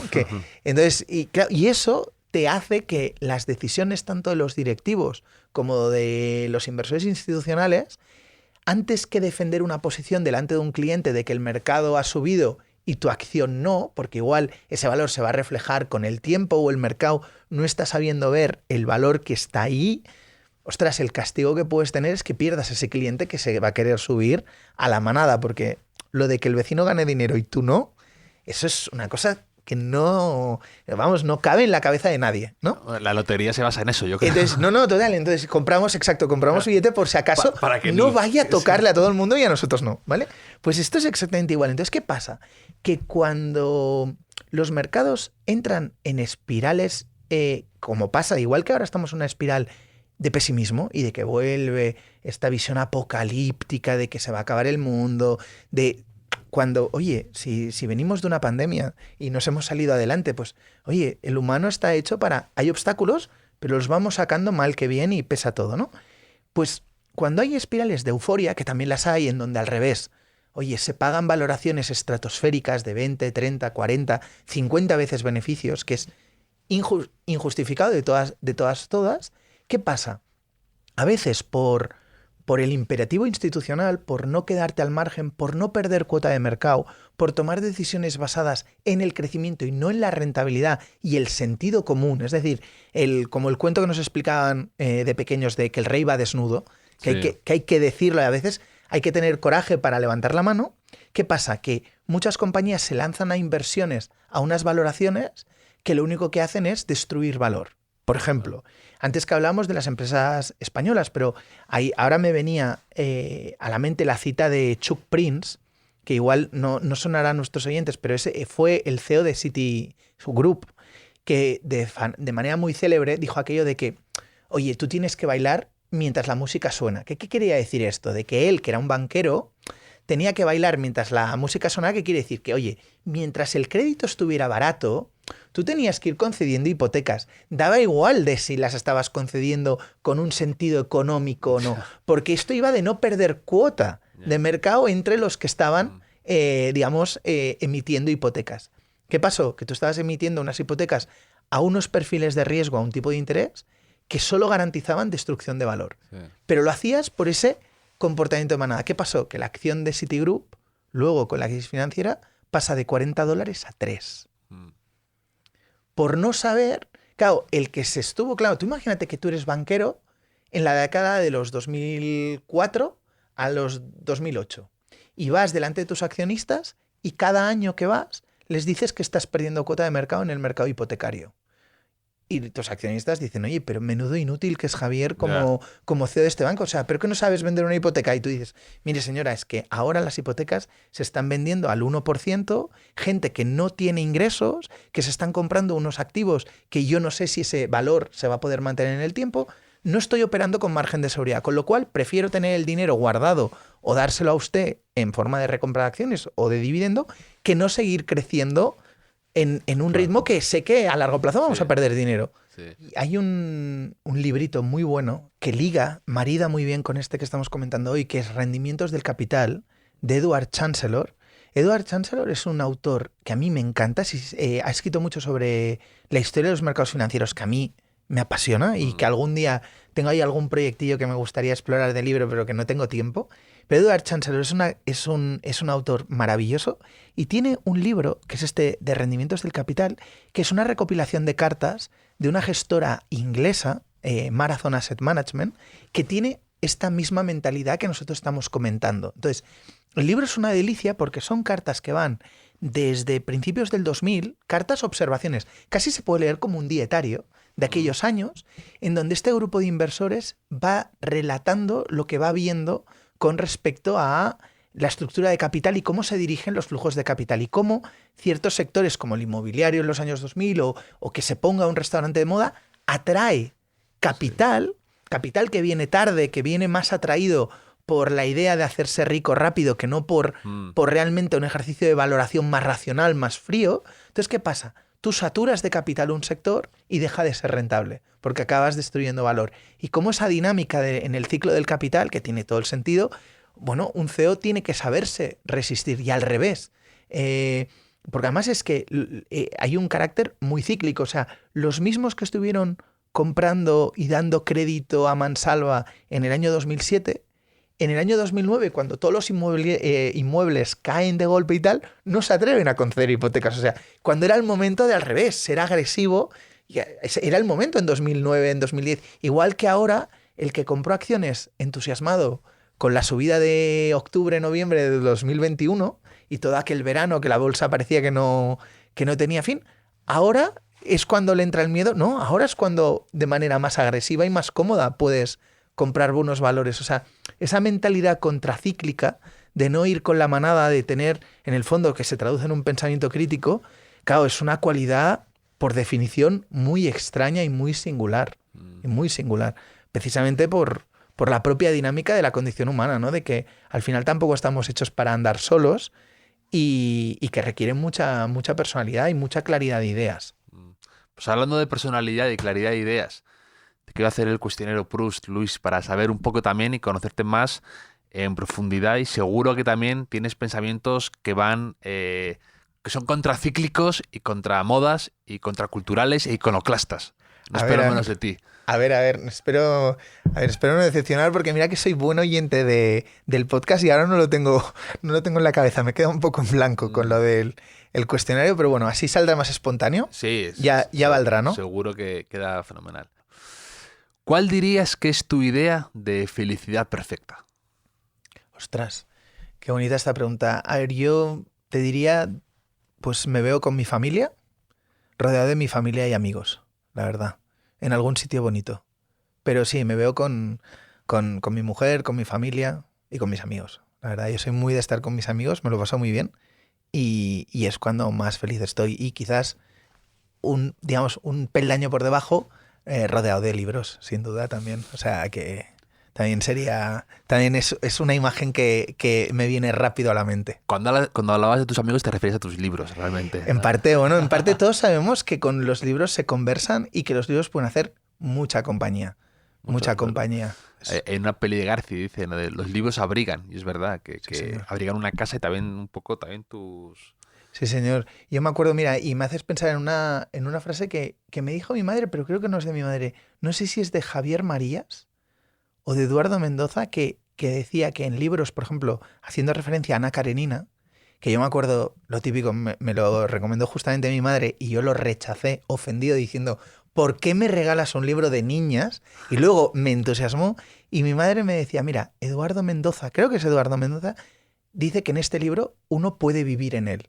Pues está todo lo que uno, un poco reflejando la idea de que contiene todo lo que uno necesita para ser feliz, ¿no? Sí, sí. ¿Cuál dirías que es tu mayor miedo? Hablando de que el miedo es muy contagioso y todo esto. Sí, señor. Mi mayor miedo, pues la verdad es que yo tengo muy interiorizado, o una de las palabras que más me gustan de nuestro idioma, hay muchas que me gustan, pero una que me gusta mucho y que tengo muy interiorizada es la palabra cliente. Me gusta mucho tener satisfechos a mis clientes, ¿no? Y quizás una de las cosas que más miedo me da, bueno, no miedo, pero respeto, miedo sería otra cosa, es pues no estar a la altura de las expectativas de un cliente. A mí me lo tomo muy en serio y me gusta asumir responsabilidades, entonces quizás mi mayor miedo sería, te diría que casi sí. El no cumplir las expectativas con un cliente, yo es una cosa que me gusta mucho la ética de tener clientes. A mí también, fíjate, es una de las cosas que más se me han quedado de mi paso por tu mundillo. Esa obsesión, bien entendida, por querer estar a la altura del cliente. Y esa forma también de enaltecer al cliente y de, Total. de siempre estar cumpliendo, porque me parece que es aplicable a muchas cosas de la vida, también al lector, al oyente, incluso a un invitado tuyo que viene a tu casa. Para mí es todo lo mismo y también es una muestra de algo de generosidad y de humildad. El no ser altivo, el no pensar que ese dinero, que ese cliente va a estar ahí siempre para ti. No sé, siempre me ha Total. parecido muy interesante esa especie de, no te voy a decir reverencia, pero sí de querer estar ahí a la altura que se merece. Totalmente, ¿no? Y cliente en su sentido amplio, ¿eh? Por ejemplo, pienso en los que hayan invertido, porque también se invierte parte de su tiempo escuchando este podcast, pues que también hayan sacado un buen beneficio, Claro. beneficio por segundo o beneficio por minuto y que no solo les haya sido un poco divertido, sino que les haya entretenido y les haya servido para enriquecer la manera en la que ven el mundo, de la empresa, de la inversión o de su toma de decisiones, ¿no? Y ese día te digo, no, igual no sé si usaría la palabra miedo, pero respeto desde luego, ¿eh? Y quizás sí que es temor, sí, tienes razón que ya está bien empleado, sí. Un rasgo que no te guste de ti mismo. Un rasgo, más que no me guste, quizás hablaría de área de mejora, pero me gustaría tener todavía más control emocional. Más aquello de lo del sistema 1, me gustaría todavía dominarlo más, ¿no? Yo creo que es un aprendizaje de toda una vida, pero yo admiro mucho las personas que tienen un gran control sobre sus emociones en cualquier circunstancia, ¿no? Que nunca pierden los nervios, que nunca están enfadadas, que nunca les enfada nada, porque este estoicismo de que, oye, tú al final no puedes controlar el entorno, solo puedes controlar tu reacción al entorno, ¿no? Entonces, yo te diría que una de mis más... Cada año, desde hace tiempo, mis objetivos de final de año es, oye, mejorar en lo que es control emocional. Sí, no sé tan impulsivo a veces, a mí también me ocurre, ¿no? El pensar 5 segundos antes de hacer Sí, o señor. decir algo. Eso yo también me machaco, no me machaco, pero sí que le tengo muy presente y me gustaría cambiarlo. Yo creo que siempre vas a estar algo insatisfecho porque siempre crees que vas a Totalmente. poder tomar una decisión un poco más calmada o incluso todos estos casos a veces de éxito también cometen sus errores y yo creo que también siempre pensarían si hubiera analizado más o me hubiera quedado un poco más, no hubiera actuado tan de forma algo irracional, ¿no? Siempre es mejorable todo eso. Totalmente. No, además lo dices muy bien. O sea, el cuando estás en situaciones, sobre todo, porque claro, ahora cuando estás reflexivo parece fácil, pero cuando estás con muchas cosas y tal, el siempre ser capaz de esos 5 segundos de reflexión y de dominio, yo creo que es una característica a trabajar y que está al alcance de solo unos pocos. La verdad, el tener este control, este dominio y luego la virtud de aceptarse a sí mismo, conocerse y aceptarse, yo creo que son cualidades que luego, oye, te dedicarás a lo que te dedicarás y demás, pero garantizan éxito en la vida en lo que hagas, yo creo. ¿Y un rasgo que no soportes en los demás o que te cueste en los demás? A ver, a mí últimamente, que además antes lo hablábamos, que hablábamos de esto, quizás, no sé si es la edad o de esto, pero cada vez me molesta más la gente que es tonta queriendo. O sea, la gente que es poco inteligente, que parece que sea aposta, ¿no? Que acaba siendo vulgar. Y no lo digo, no quiero que suene ni intelectualoide ni snob, ¿eh? Me refiero a temas más mundanos, ¿no? A muchas veces de cómo se ha convertido, pues, el negocio, porque en el fondo es una industria de generación de contenidos que ellos se llaman tertulianos, opinadores y tal, pero en el fondo lo que son es generadores de distracción puros y duros, y que muchas veces además rascas y todos trabajan para sus propios intereses y hay muchísima hipocresía y pues esto quizás es lo que más pesado se hace, toda esta gente que en el fondo no colaboran para el bien común, porque lo que hacen es, ¿sabes? Que se habla mucho de la polución medioambiental, y está muy bien, pero se habla poco de la polución de las ideas, de cómo se intoxica a veces el ambiente con cosas que no son ciertas, con gente que tiene muy poco criterio de un tema y en cambio va sentando cátedra por ahí. Y esto te hace que luego, ¿sabes? Al final el lenguaje, el debate es el instrumental que tenemos para gobernarnos un poco, llegar a acuerdos, llegar a consensos, hacer que las cosas vayan un poco a mejor. Y estos son como tíos que, si fuéramos cirujanos, te cogen el bisturí y te lo desafilan, ¿sabes? Te lo estropean. Y nos estropean las herramientas, yo creo, ¿no? Y entorpecen el que la gente pueda tener de manera sosegada y veraz y fácil información de calidad y pueda adquirir criterio, ¿no? Es interesante. Y no sé si me expresa saber qué tipo de gente, que entorpece el criterio. No sé cómo decirlo, Javier. Y que podría ser más interesante de lo que se ha convertido por quizá venderse o quizá totalmente haber cogido el camino fácil o el camino más popular y que también de algún modo tiene algo que ver con la temática de este libro, ¿no? A veces el tomar las decisiones no tan populares o que no te repercuten beneficios a corto plazo hace que para mí seas de algún modo más respetable, ¿no? Y que a veces totalmente la gente eso no es capaz de dominarse en eso, ¿no? Es que lo explicaría mejor poniendo ejemplos, pero no quiero. De hecho, esto es un aprendizaje muy bueno que yo hace tiempo que lo aplico, que es sabiduría popular, pero que lo dice mucho Buffett, de cuando tú lances un elogio, di el nombre. Cuando tú criticas solo la categoría. No des nombres. Y creo que es bueno hacerlo. Por eso no voy a dar... Que a veces das un nombre y dices, joder, sí, claro, qué pesados que son este tipo de personajes. Pero sí. Hay que... luego te arrepientes porque es gratuito. Nada. Pero me ha venido a la mente porque es verdad que Buffett se lo tiene como una norma muy, muy autoimpuesta. Sí, y mira, hablando de Buffett, tengo aquí también para preguntarte, para ti, una cualidad que valores especialmente en un líder, en un emprendedor, en el CEO de una empresa, de una startup, algo a ti que te haya, aparte de las cosas que hemos comentado, digo, algo que tú, de forma personal, valores especialmente. A ver, yo creo que lo fundamental y lo que más valoro y que cada año me voy reafirmando en esta idea es que sean una buena persona. O sea, yo creo que esto es fundamental. Yo hay un aprendizaje que aprendí de mi abuelo, que en paz descanse, que era una frase de Salvador Millet i Bel, que había sido un gran economista liberal en Cataluña del siglo pasado, que decía una cosa muy interesante, que decía que para ser un buen economista, antes había que ser un economista bueno. Es decir, que si tú quieres ejercer bien una profesión o quieres ser bueno en cualquier cosa, antes tienes que ser buena persona. Un prerequisito fundamental, sin lo cual lo otro va a ser imposible, ¿no? Y yo esto de ser buena persona en el sentido, si lo tengo que sustanciar, gente que es íntegra, gente que es justa, gente que también tiene pues la virtud de la bondad, ¿no? Contra más pasa el tiempo, y luego gente que es inteligente, que antes cuando describíamos lo que no nos gustaba, no sé si lo leí o lo he escuchado igual en algún podcast de esta casa, que es aquello de el deber moral de ser inteligente. Que Gregorio Luri, no sé si Gregorio Luri o Javier Gomá, es una idea que han trabajado, ¿no?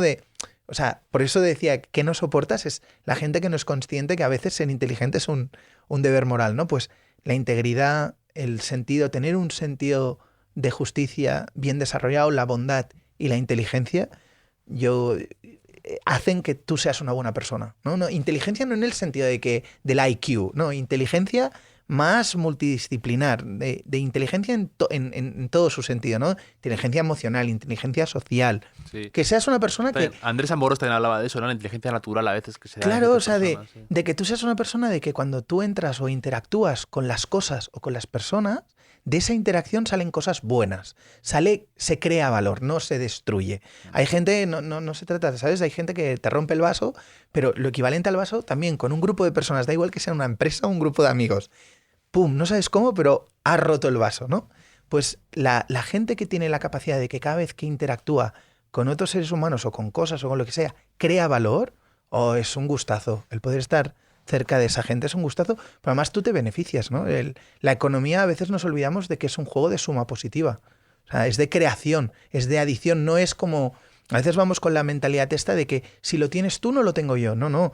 La riqueza es como el saber o como el amor que se multiplica cuando se da. Entonces, y a veces lo olvidamos, ¿no? Y es interesante lo que dices, es un punto que en lo que he pensado y he reflexionado, que es lo de romper y crear valor, que puede parecer así muy sencillo, según lo explicas tú, pero que en ocasiones se ha visto con líderes de empresas y con gente que toma decisiones, que a veces el romper cosas hace ruido, y el ruido y el estruendo se confunde con la acción o con cierta presencia, y eso a veces despista, y se ve mucho, ¿no? El que llega y arrampla con todo lo que había hecho el predecesor, solo para él tener su propio... creer que él ha llegado ya a tomar el poder, ¿no? Entonces, ese ruido, ese estrépito, a veces lo confundimos con que está presente de algún modo, ¿no? Entonces eso confunde más de lo que creemos. Totalmente. El de ruido acuerdo. ese también, que de lo que ha escrito hace poco precisamente Kahneman, ¿no? Ha escrito, ¿no? Sí, sí, señor, sí, señor. El último libro de Kahneman, que además es una idea un poco más compleja, porque es el complicado, que... sí. A ver, Habla del ruido que hay, por ejemplo, entre un juicio y otro, ¿no? O sea, exacto, es una idea... O sea, él había... Interferencias, por así decirlo. Exactamente, él había desarrollado en Pensar deprisa, pensar despacio, que es un libro que en teoría es de divulgación, pero tiene su... O sea, es denso. Habla de los sesgos cognitivos, es decir, de cómo nuestra mente de manera sistemática nos puede jugar malas pasadas. Y es muy interesante porque además es un libro útil para cualquiera que sea tu desempeño profesional o intereses personales, porque al final es conocerte a cómo funcionamos nosotros, cómo opera, yo creo, el que es nuestro órgano más fascinante, que es el cerebro. En ruido, lo que estudia es la variabilidad en el juicio humano. Es decir, cómo ante una casuística similar, debido a que estemos de buen humor, de mal humor, que haya ganado nuestro equipo de fútbol el día antes, que llueva, que haga sol, tomamos decisiones diferentes bajo los mismos supuestos. Y como esto tiene afectaciones muy importantes, tanto si eres una compañía de seguros y tienes que emitir primas y resulta que si, yo qué sé, tú eres del Madrid y el domingo gana el Madrid, pues cuidado porque el lunes vamos a estar emitiendo primas que igual no reflejan el coste que estamos asegurando realmente. O al revés, si estamos en plan decaídos o deprimidos, igual estamos cobrándoles más a los clientes de lo que toca y estamos perdiendo mercado. Y eso tiene una incidencia ya bastante importante en el sector privado. Pero si encima lo metes en la justicia y que resulta que tú eres juez y tu equipo de béisbol no ha ganado y resulta que la sentencia, la multa que tú puedas poner, evidentemente cuando son cosas muy serias, no, el Kahneman, por ejemplo, en el libro está muy bien porque analizan las penalties, porque como es cuantificable, puedes hacer análisis cuantitativo, ¿no? Entonces, dicen, y asusta un poco, de cómo, según qué días de la semana y cuál ha sido elementos que pudieran haber favorecido que el juez esté más contento o menos, ante una misma infracción, la multa es mayor o menor. Y eso es un poco lo que estudia el ruido, que es otro libro muy reciente, además de Kahneman, con Cass Sunstein, que de hecho él es jurista. Y de hecho yo tuve, la anécdota es que tuve la ocasión de entrevistarlo a Cass Sunstein, que además es asesor en la Casa Blanca. Fue asesor de Obama, ahora también de Biden. Es el que con Thaler. Con Thaler es el... ¿no? Sí, señor. Que ahí yo también son obras que soy un poco crítico, porque yo creo que ellos están llevando demasiado lejos una cosa que desde el punto de vista teórico está muy bien, pero que no es un conocimiento sistemático. Y Sustein y Thaler, que yo soy un poco crítico con ellos, lo que han intentado hacer es estos conocimientos intentarlos aplicar en leyes, en tal. Y yo creo que ahí te estás metiendo en un terreno que yo creo que hay una falsa confidence, ¿sabes? Ahí puede haber un poco de sobreconfianza en tu capacidad de entender la mente humana y yo sería un poco más prudente. Pero son libros interesantes de leer. ¿Qué sueles leer nada más levantarte? ¿Cuál es tu rutina también un poco de...? Ostras, es que igual, mira, si me la analizo, ¿sabes lo que va a pasar, Javier? Que igual la analizo y tengo una rutina mala, pero he de reconocer que me levanto pronto, me gusta levantarme pronto y me gusta mirar Twitter muchas veces, porque a mí me sirve mucho, por ejemplo, para ver cómo han ido los mercados. La verdad, es una manera muy fácil de tomar la temperatura de cómo ha abierto Asia, cómo han abierto los mercados asiáticos, cómo está un poco la temperatura, ¿no? Pero la verdad es que por las mañanas... Y dirás, siempre mala, ¿no? Porque Twitter respira ese ambiente. No, por eso te digo que no sé si estos hábitos ayudan a tener lucidez por las mañanas, pero luego también te he de decir que nuestro... o sea, por el trabajo que tengo, supongo, no soy no leo prensa. Yo creo que al revés. Mira que tengo grandes amigos que escriben en periódicos fantásticamente bien, pero yo creo que te contamina un poco la visión que puedas tener de las cosas. Con lo cual hace ya muchos años que no leo prensa escrita. Sí que leo un poco el Financial Times, pero a veces me espero a ver qué se hace viral y qué comparte la gente muy inteligente a la que sigo y que me digan un poco a ver qué articulillo hoy valía la pena, pero no leo mucho por las mañanas, la verdad, no... Soy más nocturno. Nocturno sí que antes de irme a dormir, si puedo una horita, sí que leo y me voy a la cama. Siempre tengo libros en la mesilla de noche y leo en la cama. Pero por la mañana poco. Y no sé si igual tendría que mejorar mis rutinas. Me gusta a veces escuchar la radio, pero no siempre. A veces podcast. Y luego es verdad que utilizo las primeras horas de la mañana, cuando no tienes llamadas, ni interrupciones, ni demás, para normalmente dedicarle casi una hora al email. Y quitarme todos los mails importantes, tanto los que tengo que contestar como los que tengo que escribir, que a veces requiere un poco de tiempo y así me libero y así no hace falta que vea el mail hasta la hora de comer, quizás, ¿sabes? Esa gestión es complicada, ¿eh? Hay veces, no es fácil. Hay personas que le distrae mucho el tener que responder a los mails continuamente y cada uno es muy particular con la gestión del mail, también con la necesidad que tienes de respuesta inmediata o no. Eso es... Hay mails que a veces dicen que a veces si los respondes rápido, los puedes, según cómo te quieras gestionar. Pero yo, por ejemplo, he de decir que el ser sistemático, el mirar el mail a primera hora de la mañana que estoy descansado, hago un primer barrido, escribo los mails complicados que tengo que hacer para luego no mirarlo hasta la hora de comer, me ayuda mucho y así te concentras, porque encontrar espacios de concentración durante el día cada vez es más... Es complicado, es un reto. Son demasiados estímulos de 1000 canales diferentes y no sé si estamos preparados a veces para todo eso. Estamos en la era de la distracción y las malas noticias es... Daniel Goleman, que también es uno de estos autores muy conocidos, el autor de La inteligencia emocional. El libro que más me ha gustado de él es uno que se llama Focus y que precisamente defiende que las personas que tienen éxito está muy ligado a nuestra capacidad de concentrarnos. Y de hecho, a ver, estamos hablando mucho de él en este podcast, pero es que la verdad es que es una personalidad que vale la pena aproximar. Pero hay una anécdota muy divertida, que es que el padre de Bill Gates y Warren Buffett se llevan 30 años, o sea, se llevan una generación, pero son muy amigos. Y hay una anécdota que es que el padre de Bill Gates un día les preguntó a los dos de cuál era o cuál creían que había sido el elemento determinante de su éxito. Y los dos contestaron a la vez que la capacidad de concentración. La capacidad de concentrarse en un tema, ¿no? Y asusta, porque la verdad es que no sé si lo has leído, hay un libro ahora que también me viene a la mente que es, pero sensacional, que se llama Superficiales, que está en Taurus, de Nicholas Carr, que investiga...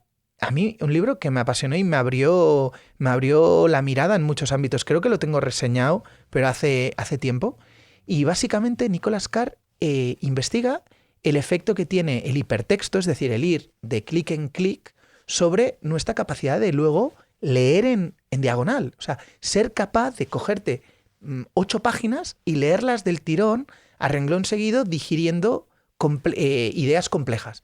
Y dice que claro, que se han hecho investigaciones y estudios de que, claro, es tan goloso el ir saltando visualmente de clic a clic o lo del scroll, que de repente te salen fotos, colores, ideas, tweets, una cita, lo que... Claro, esto es como azúcar para el cerebro, pero que luego te limita, es como te atrofiara la musculatura que te permite leer un libro de manera pausada y digerir un concepto que igual, oye, pues requiere de su tiempo, de su concentración y de que tomes notas, de que igual al principio, pues, oye, pierdas el hilo, tengas que... Y que se está perdiendo un poco la capacidad ahora en la gente joven en hacer yo lo noto este tipo de lectura. Me cuesta leer artículos en la web largos porque dedicándome yo a eso. Que sí, que sí, a todos nos está pasando, ¿no? yo creo. Te pones a leer y hay un vídeo al lado Y ya te funcionando a la has vez. distraído. Y 7000 links que además son muy golosos porque están en azul subrayados y dices, si me lo ponen es que me lo tengo que leer. Entonces ya lo abres, te vas y no vuelves al original.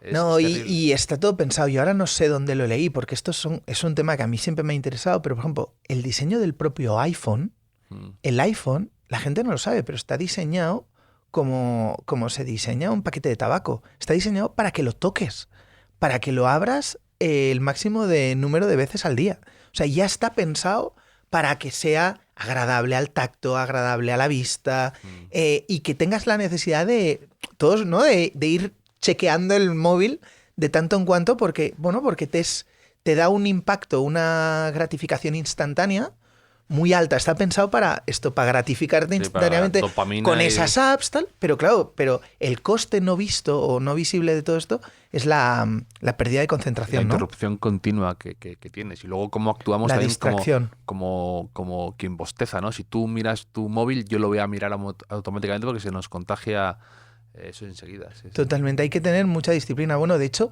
no ha salido durante el podcast, pero no de casualidad, muchas de las personas de las que hemos hablado, a nivel tecnológico o demás, sí. Tú lo has dicho, ¿no? Trabajan en ciudades fuera de las grandes urbes, en parte porque saben que su trabajo consiste en la reflexión y en el pensamiento pausado y en ver cuál va a ser, estudiar muy mucho su siguiente movimiento. Y, por ejemplo, Warren Buffett no tiene ni ordenador ni redes sociales y ni siquiera usa calculadora cuando hace la valoración de compañías, que esto es muy curioso. O sea, entre los que nos gusta seguir todos estos temas, es muy misterioso. Antes que os decía que el 80% de un análisis de una compañía es cualitativo, pero decía el 80%. Yo el 20% sí que necesito de una calculadora y durante muchos años cuando estuve en banca de inversión pues me apoyaba en larguísimos Excels que seguramente eran más para impresionar al cliente que no porque ibas a tomar una mejor decisión, ¿no? Pero sí, toda esta gente tiene mecanismos para guardarse, y que ¿no? No dan explicaciones continuamente no están justificándose o explicando o hacen su carta anual o lo que fueran y eran más parcos en ese aspecto. Sí. Seleccionan muy bien los socios, ¿no? O al tipo de gente que quieren atraer. Que esto es una cualidad también que yo creo que se puede aplicar a muchos ámbitos de la vida, ¿no? De con qué tipo de gente te quieres rodear, qué tipo de caracteres, qué tipo de oyentes, qué tipo de personas quieres atraer a tu vida o con quién te quieres relacionar, o incluso en Twitter, ¿no? A qué tipo de gente quieres seguir, con qué frecuencia y qué tipo de mensajes comparten, ¿no? Que te enriquezca y que te sume, ¿no? Total. La primera película que viste 2 veces en el cine, que quisiste volver a... ¡Ostras, qué buena! Que quisiste volver para ver lo que había ocurrido. Películas que haya visto 2 veces. A ver, yo creo que las de Nolan. Sí. Yo creo que alguna de Nolan la habré visto 2 veces. Porque no las entiendes, claro. Sí, podría ser. A mí también me ocurre. Cuando se hace mucho el críptico, el misterioso, y dices, no acabo de entender el origen. Hombre, yo por ejemplo, a ver, no en el cine, pero yo por ejemplo, yo recuerdo que con mis hermanos las películas de Star Wars y las de Indiana Jones, yo creo que las vimos hasta que se reventó el VHS, o sea, la cinta cuando estábamos en analógico. Empezó a salir humo. Vamos, se rompió aquella cinta de tanto rebobinarla arriba y abajo. Vamos, la del Retorno del Jedi, por ser más concreto, yo estoy seguro, nos la cargamos de tanta verla, no de mal uso, sino que se reventó la cinta. Pero así en el cine, no te sabría decir. A ver, yo sí que tuve una época muy cinéfila, en Barcelona, cuando funcionaba muy bien la Filmoteca, y hacían ciclos buenísimos. Y, por ejemplo, cada vez que ponían Ciudadano Kane o Casablanca o Sunset Boulevard o cualquiera de John Wayne, de John Ford, íbamos directos a verla. Y yo creo que La Diligencia o Ciudadano Kane, yo creo que la habré visto en el cine, en la filmoteca, cada vez que las ponían. Teníamos un par de amigos que nos encantaba y le íbamos a ver porque era un disfrute. Era un disfrute. Pero no sé, igual sí, la de Nolan, la de Interstellar, igual es lo que dices tú, por no haberla entendido a la primera. Pudiera ser. No, Interstellar yo ni a la cuarta, Es muy complicada. Es muy complicada, sí, no. Es una película dentro, o sea, es jugar con el tiempo. Hay varios tiempos, ¿no? Que se están ahí y es entender, aunque dicen que está muy bien explicado lo de los agujeros negros. Sí. Que tiene una base bastante sólida, de las que más de Nolan, precisamente. Entonces, para tocar un tema complicado, la parte esa que está en una especie de mar, que el tiempo pasa volando ahí, esa escena es muy... Cada 7 segundos, creo recordar, es un año de la Tierra, exacto, entonces... El lado de la ola esa que viene y tal.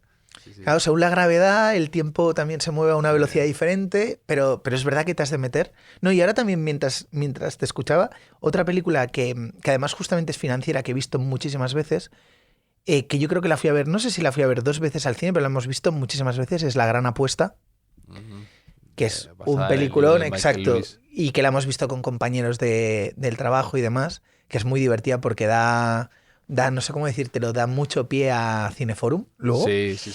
Y tiene esa forma de dirigir que es el mismo de Succession o también el que hizo la película Vice.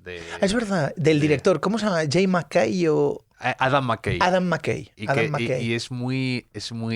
A veces es un poco sensacionalista, por así decir, en alguna forma de explicar las cosas, pero que tiene debajo el libro de Michael Lewis, claro, está muy bien. Está muy bien hecho. Y muy visual, como de repente meten a Anthony Bourdain para explicar los CDOs, ¿no? La película es brillante, aparte que yo tengo la teoría de que en el arte cinematográfico, que a mí me gusta mucho, o sea, hay un tipo de película que el 80% de la película es el reparto. O sea, yo muchas veces hago el ejercicio de... Hay muchas películas que vemos que si los actores no fueran buenos, no sé cómo decirlo. Love Actually, por ejemplo, si tú no pones aquel elenco de actores, igual aquello te puede salir muy, muy regular. Y en las películas, cuando tú pones, por ejemplo, en La Gran Apuesta, que hay un reparto espectacular, pero espectacular. Claro, aquello, aparte que el guión es buenísimo. El guión, como dices tú, se apoya en un libro muy bien hecho y tiene mucha gracia porque además saben tocar las llagas. O sea, yo creo que la película está muy bien porque coge y mete el dedo en las llagas, ¿no? Mi escena favorita es cuando están en Las Vegas, en aquel típico congreso de gente que vende hipotecas y que luego se va a tomar, creo que es a un japonés, que se toma un tío que ha estado vendiendo hipotecas de manera agresiva, que no sabe lo que está vendiendo y tal, y que cuando él está absolutamente horrorizado y cuando se levanta de la mesa va a su equipo y le dice: poneros cortos en cualquier cosa que haya tocado este engendro. Como queriendo decir, o sea, no tengo que saber nada más, o sea, conoces a la persona y es automáticamente conocerás el activo, ¿no? Y me hace mucha gracia y además tiene escenas muy, muy inteligentes, muy, muy inteligentes y de meter la llaga cuando el personaje de Michael Burry, es otra de mis escenas favoritas, cuando el personaje de Michael Burry se va a ver a la gente de Goldman Sachs, lo que hablábamos de la importancia de tener pensamiento crítico y ser humilde. Y se va a ver a los de Goldman Sachs para pedirles una cosa un poco sofisticada, pero la escena es de la siguiente manera. Él quiere asegurarse, él se va a poner en corto de las hipotecas, que es como el activo más aburrido. Casi después de los bonos de Estados Unidos venían los bonos construidos con hipotecas y dice: oye, esto no va a quebrar nunca. Y él pide un seguro por si acaso se quiebran los famosos mortgage-backed securities y los CDOs y todo lo que vino después, ¿no? Que son Collateral Debt Obligations, que básicamente es un bono construido por varias hipotecas de muchísima gente, agrupados y luego troceados y divididos entre varios inversores. Pero claro, es porquería troceada. Si eso resulta en un impago, porque realmente es que era una mala hipoteca, da igual que tú lo trocees, vamos a perder dinero igual, ¿no? Y entonces, claro, los de Goldman Sachs, cuando viene a pedir un seguro de impago contra unos bonos de hipotecas, se le ríen, ¿no? Y dice Sí. que al final de la sala se ríen un poco de Y él se lleva la taza. y pide exactamente, sí señor, y el pobre, ¿sabes? Bueno, qué complicado es a veces tener que sostener una opinión o qué complicado es tener razón cuando mucha gente está equivocada. Totalmente. Es una situación bien difícil y bien incómoda. Al final es un cuento moral la película, del valor del no, que también sale en este libro, ¿no? El valor del no es gente que decide pensar por sí misma y decir, oye, yo no, digo no. Sí. Y no es fácil el no, ¿eh? Vino Daniel Gascón, un tipo también muy interesante, y contó aquí lo de atreverse a estar solo, que es algo que a él le gusta, porque cuando tiene que escribir de opinión, de política y de cosas así, que él ha aprendido mucho la importancia de eso, el no tener miedo a veces a decepcionar o contradecir a los tuyos y enervar a los contrarios. Entonces, a estar solo. No, Dani es a muy veces valiente. Sí, yo Dani le sigo y es muy valiente. Y Letras Libres ha hecho un trabajo en la publicación que es espectacular. Espectacular. Una persona con la que hayas coincidido, que te haya fascinado por su conocimiento o por su profesionalidad, en cualquier ámbito, empresarial o académico o algo así. Hombre, yo he tenido, por ejemplo, me viene a la mente muchos buenos jefes, la verdad que he tenido. Y la verdad es que tengo mucha suerte con el tipo de gente con la que trabajo. La verdad que he tenido desde buenos socios a buenos jefes, buenos mentores. Y claro, igual los digo y nadie no se conocerán. Pero ellos saben quiénes son y tampoco les quiero ruborizar, pero la verdad es que he tenido mucha suerte. Yo creo que es una gran suerte tener buenos jefes, porque se aprende mucho, yo creo, de los demás. De buenos jefes y buenos... También por eso quería hablar contigo de este libro, porque habla de eso. Estamos acostumbrados siempre a denostar a los jefes, a los grandes dirigentes de una empresa grande y a veces es que qué importante y qué bonito es tener un jefe que tenga capacidades buenas y tenga buenas aptitudes y actitudes. Entonces eso me gusta que este libro, odio esta expresión, ¿no? Pero pone en valor todo eso, ¿no? No, totalmente. No, y luego yo también he tenido la suerte de tener muy buenos clientes, la verdad, y trabajar con clientes importantes y demás que tampoco por discreción no quedaría bien que dijera aquí, pero sí que es verdad y yo creo que, mira, lo que sí es que la pregunta me refuerza en lo que decíamos antes, ¿no? De el valor de la integridad, de la gente que se toma en serio, o que tiene el amor por el trabajo bien hecho, o sea, que está orientado a hacer bien el trabajo, no porque te estén mirando, sino porque es una obligación y un deber hacerlo bien. Gente que es muy consciente de... O sea, que esto también es una cualidad que me gusta mucho, ¿no? De gente que es muy consciente de sus puntos fuertes y de sus puntos débiles y actúa en consecuencia de manera muy inteligente, evidentemente aprovechándolo para su favor, pero bueno, que te beneficias todo cuando la gente funciona, ¿no? Y luego gente que tiene un compromiso con la excelencia, que al final no es fácil, ¿eh? O sea, lo fácil a veces es quedarse en la cama, remolonear entre las sábanas, y hay gente que asume, o sea, dar un paso al frente, asumir responsabilidades, que quiere decir también, va a querer decir reconocer errores o frenar cuando no llegas, apoyarte en otros. Todo esto son cualidades que cuando las encuentras es un gustazo el poder aprender, ¿no? Y ser consciente de decir, mira, muchas veces, y esto a mí me ha pasado, con amigos del cole, por ejemplo, anécdota de esto divertida, ¿no? Pero cuando viene una crisis, ¿no? A veces lo que tú dices es que me venía por lo que decías de denostar al jefe, ¿no? Que siempre, pues hoy estamos en el bar, ¿no? Tomándote una cervecita con amigos, es muy fácil decir, no, es que fulanito de tal, que es director de tal, no tiene ni puta idea, ¿no? Claro. Entonces resulta que el que sí que sabes eres tú, ¿no? O sea, yo qué sé, X no sabe de petróleo, pero por eso está presidiendo tal compañía, pero tú sabes más que él de...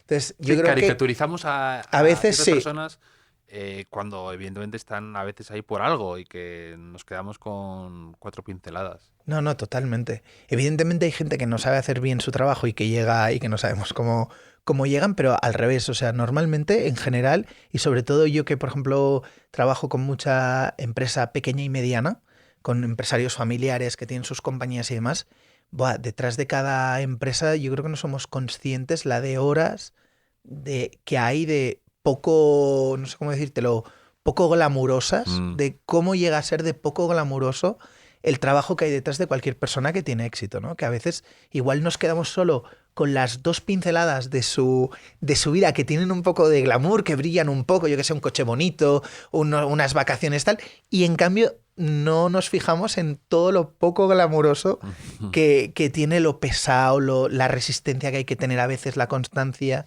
y eso a veces queda muy, muy fuera de plano, ¿no? Antes que hablamos de cine, esto queda muy fuera de plano, sobre todo ahora con gente joven, que igual son aprendizajes muy importantes que no se pueden perder, ¿no? Pero que en cualquier cosa, yo creo que en la creación literaria pasa lo mismo, ¿no? O sea, la gente se queda con el día de San Jordi, ostras, los escritores firmando libros, qué guay. Oye, que la creación literaria, como la creación empresarial, tiene una de esfuerzo detrás, de dificultad, de esfuerzo, de...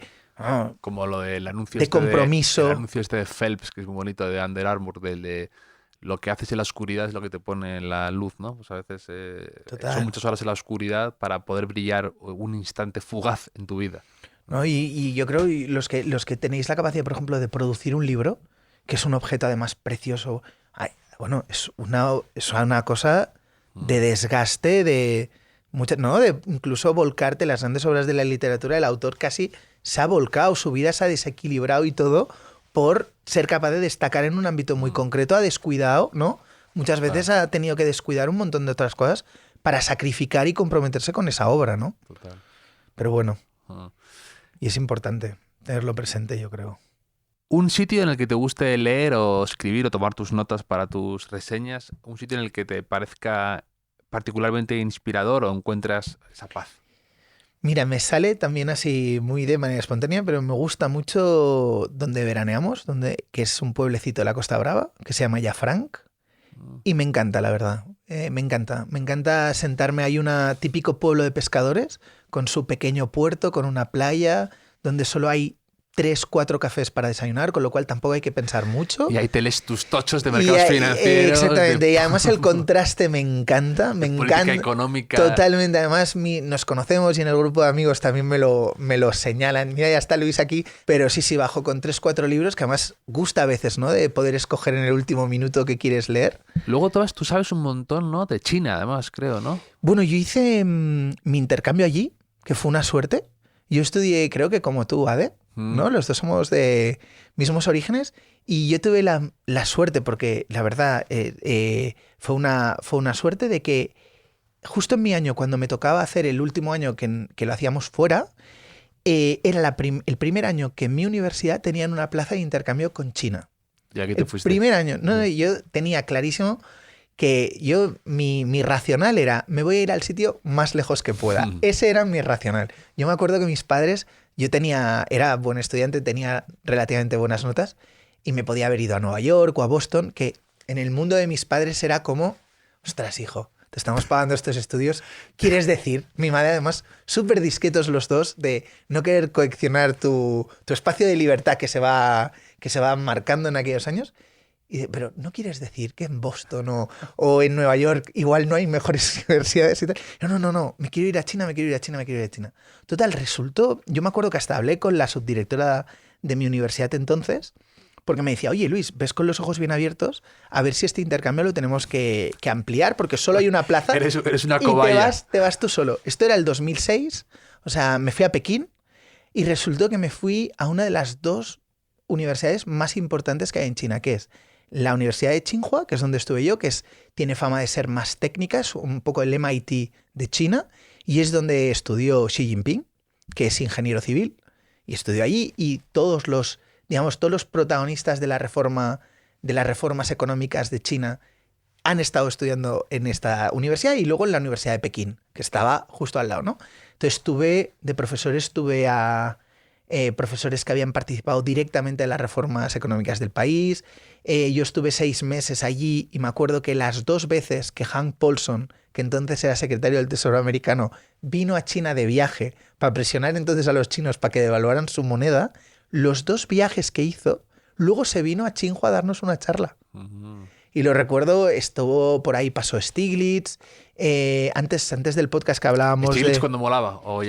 No, ya no molaba. Yo creo que Stiglitz, para los que nos...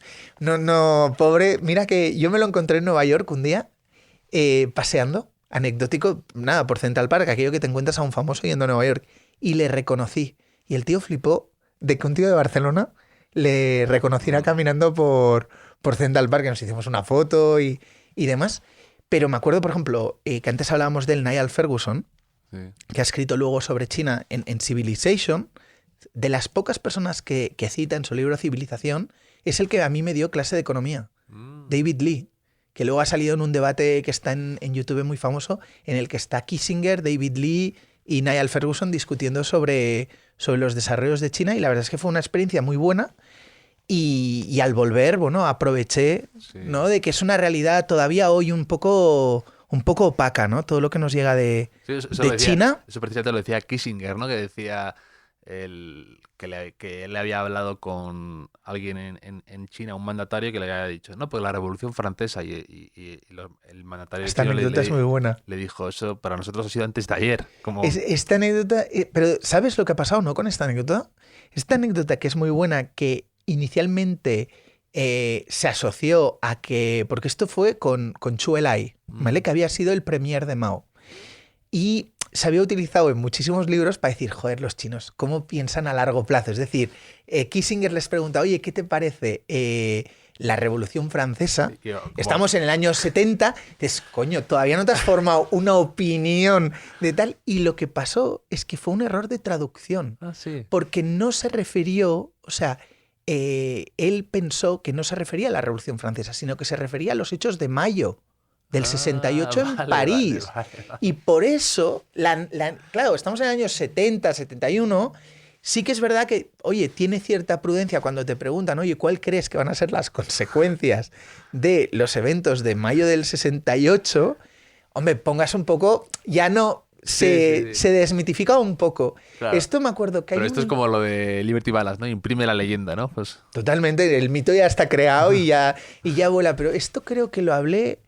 ¿Quién lo hablé? Antonio Garrigas Walker, en el último libro que publicó, creo que se hacía eco de esta reseña, y que se apoyaba con Antonio García Maldonado, que le ayudó a armar los pensamientos y tal, y con Antonio, que por Twitter le dije, ostras, Antonio, que sepas que esto... Y me lo agradeció, de decir, por un tema de la traducción.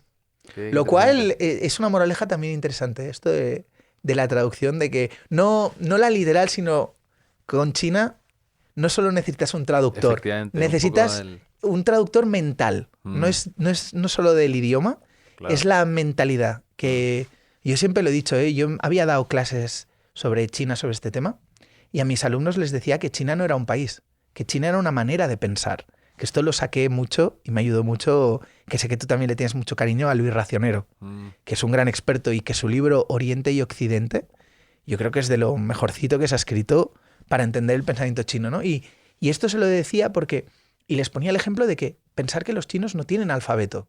Nosotros escribimos en diagonal, ellos escriben en vertical, además con ideogramas. Pues imaginaros la manera de pensar, o sea, el algoritmo, el cableado cerebral, necesariamente no es lo mismo, con lo cual, aunque los problemas sean los mismos, es lógico que las soluciones que demos a estos problemas igual no sean iguales, ¿no? En Occidente igual somos muy mecánicos, acción-reacción, y el paradigma de pensamiento chino siempre se ha asociado mucho a más organicista, ¿no? Todo más integrado, ¿no? No es que sea el día y la noche, sino que el día y la noche son la misma cosa en momentos diferentes, ¿no? Yeah. Que en el fondo es explicar lo mismo, pero cuidado, que puede que también en algunos momentos pues cueste más entenderse, ¿no? Pues te veo ahí en un pueblecito de pescadores leyéndote legajos de economía china. Y es una imagen, Javier, bastante precisa. Sí. Bastante precisa. ¿Cuál dirías que es tu estado de ánimo actual? Pues, a ver, la verdad es que estoy muy feliz. He de reconocer que me hacía mucha ilusión cuando me enviaste la invitación. He de confesar que como era oyente del podcast y que además yo creo que llegué a ti porque me sorprendió mucho que tuviste a un personaje que yo admiro muchísimo, muy desconocido que es Mauricio Wiesenthal, que para mí es un sabio. Y entonces empecé a escarbar y a investigar y digo, ostras, qué perfil más curioso el de este Javier. Y la verdad es que muy feliz y también yo creo que razonadamente optimista. Yo procuro estar razonadamente optimista siempre. O sea, procuro un razonado optimismo, o sea, siempre siendo consciente de que tenemos un montón de obstáculos que hemos de solventar. Muchos de los obstáculos son generados por nosotros mismos, no son made men problems, pero también yo creo que precisamente porque son problemas generados por nosotros mismos, por definición tenemos la capacidad de superarlos, ¿no? Y eso me hace estar razonadamente optimista, o procuro estar razonadamente optimista casi todo el tiempo. Casi todo el tiempo, sabiendo que a veces es verdad que el miedo, el pesimismo son contagiosos y hay que ponerse mascarilla, porque nadie es inmune a... Cuando a veces recibes muchos inputs negativos y pesimistas, no sé cómo, pero igual que con el COVID hay que ponerse una suerte de mascarilla. Mental, aunque sea. Exacto. Y tratar, yo creo que es bueno protegerse de los pensamientos negativos y tratar de mantener una actitud, ya te digo, razonadamente optimista, que además yo creo que cualquiera de los que hemos... O sea, yo creo que al final tenemos la suerte de vivir en un país como el que vivimos, o tenemos muchas cosas buenas que yo creo que igual no siempre se ponen en valor, ¿no? Lo bueno a veces cuesta de decir, pero yo creo que hay motivos para estar razonadamente optimista. Quiero pensar. Un punto de inflexión en tu vida, ese momento a lo mejor en el que tomaste un camino y que notaras diciendo, mira, me puedo dedicar a esto o me interesa particularmente esto.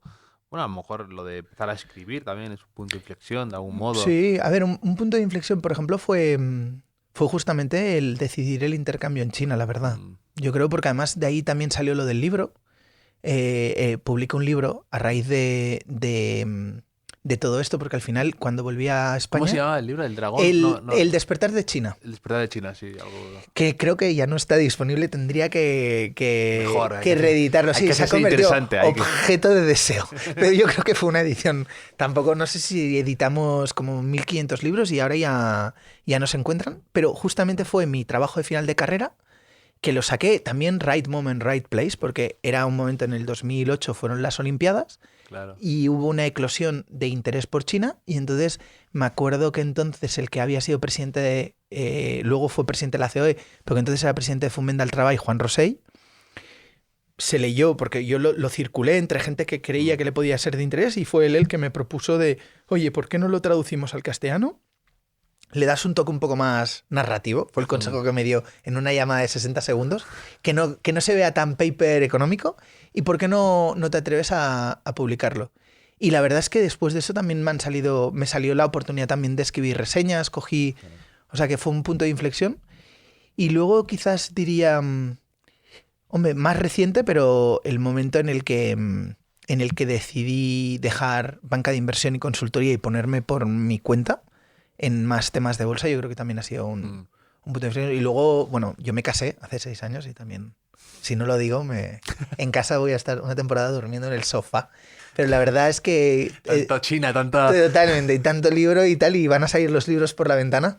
Pues la verdad es que de reconocer que sí, que una gran decisión. Y punto de inflexión, sin duda, la verdad.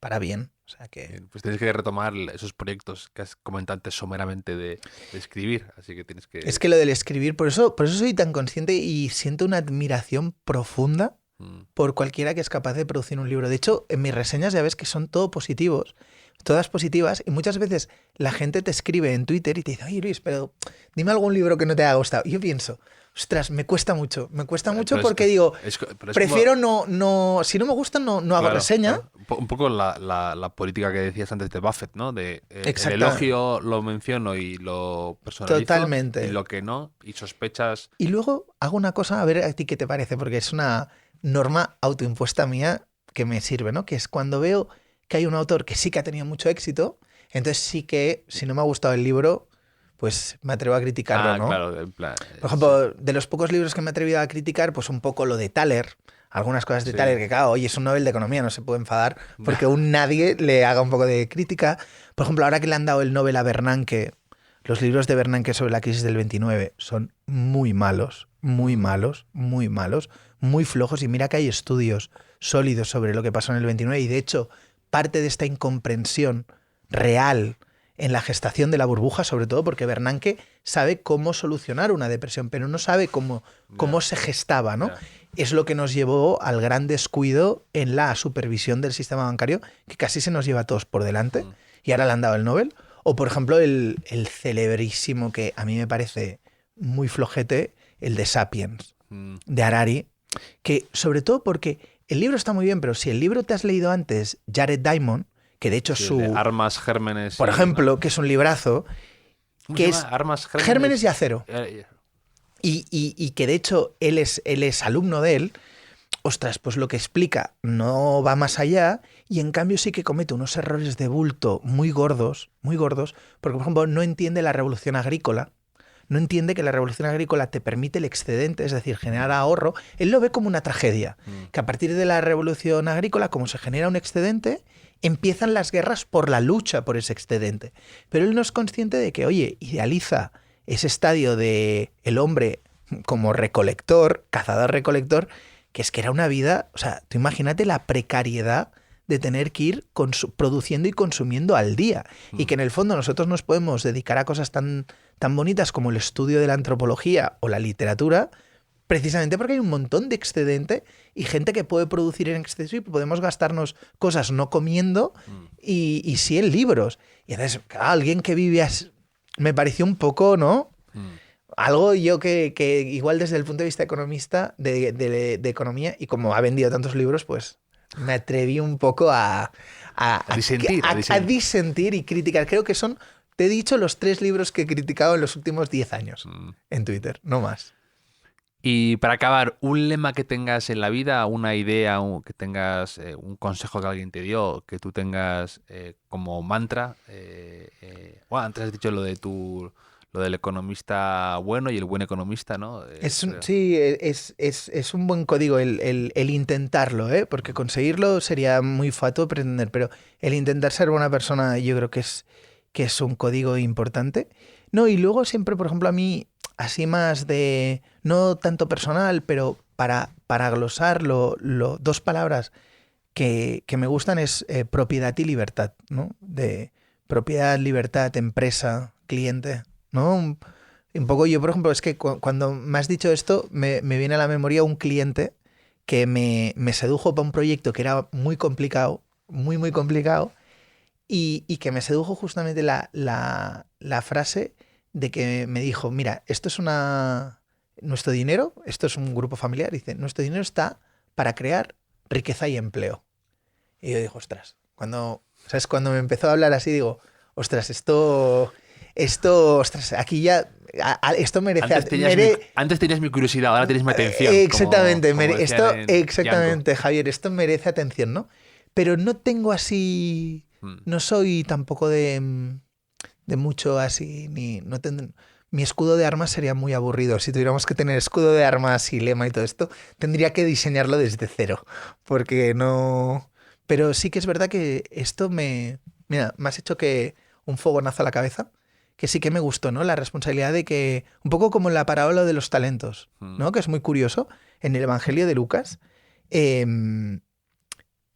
muy divertido, ¿no? De que se castiga al siervo que entierra el talento en bajo tierra, que ni siquiera renta los intereses, ¿no? De, oye, tenemos unos talentos, es nuestra responsabilidad sacarle buen partido. Y no tiene que ser simplemente un talento monetario, ¿eh? Me refiero a, oye, lo que sabemos, la gente que conocemos, dónde hemos nacido, todo ya es una responsabilidad para ponerlo en valor, ¿no? Hay enseñanzas interesantes en las parábolas. A mí me gusta mucho la del hijo pródigo, también es un poco contraintuitiva, ¿no? Que se castiga un poco al hijo bueno que se ha quedado ahí, ¿no? Totalmente, son contraintuitivas, totalmente. O la me encanta, por ejemplo, la del fariseo, ¿no? Que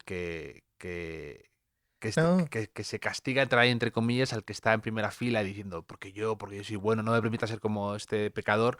Y dice, no, el que está ahí al fondo y arrepentido es el bueno aquí. ¿No? Es el que me interesa. Sí, Jesús dice que es el que me interesa. No, el Nuevo Testamento es verdad, es todo un poco pensamiento crítico contra contraintuitivo también. A ver, de hecho, los más modernos está un poco en la película de Spider-Man, ¿no? En que un gran poder otorga una gran responsabilidad. Sí. Yo creo que es un mensaje importante, ¿no? Y sobre todo los que tenemos, ya digo, ¿no? Los que tenemos la suerte de vivir en un país como España, viendo cómo está el mundo en otras partes. Ahora mismo tenemos guerra en Europa, hay un montón de países que tienen una situación muy, muy, muy precaria.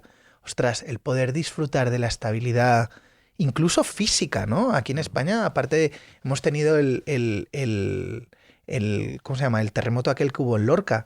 Pero es que llamó la atención porque es que vivimos en una zona muy, muy, muy segura, muy... Sí, o lo del volcán en Palma. Muy asentada, ¿no? Entonces, yo creo que eso también es un talento y una responsabilidad para los que estamos aquí de dar el callo.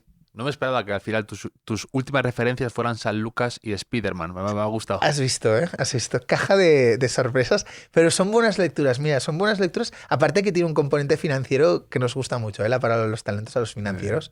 Porque quiere decir que, oye, además fíjate una cosa, ¿eh? En la parábola tiene una cosa muy interesante que nos la hemos saltado estos últimos años, que es que el señor cuando se enfada con el criado al que solo le da un talento, que lo entierra, le dice... Podías haber puesto este talento en el banco y al menos hubiera cobrado el interés. Que esto en los últimos 10 años que hemos estado con tipos cero, con esta situación tan anómala generado por gentes como Bernanke y compañía, fíjate que es tan anómalo que ni siquiera se contempla en la Biblia, ¿no? Sí. Que en el fondo no deja de ser un compendio de sabiduría vieja ahí metida, ¿no? Sí. Pues hoy un placer haberte tenido aquí, Luis. Me ha encantado poder charlar contigo y conocerte más en profundidad. Y esta es tu casa y aquí estés bienvenido cuando quieras para seguir charlando sobre todos estos temas. Nada, muchísimas gracias a ti por la invitación y al revés, un orgullo haber pasado por las habitaciones de Jorge Juan. Y que la gente te siga leyendo tus reseñas, que son interesantísimas y siempre aprendes. Pues muchísimas gracias. Un abrazo.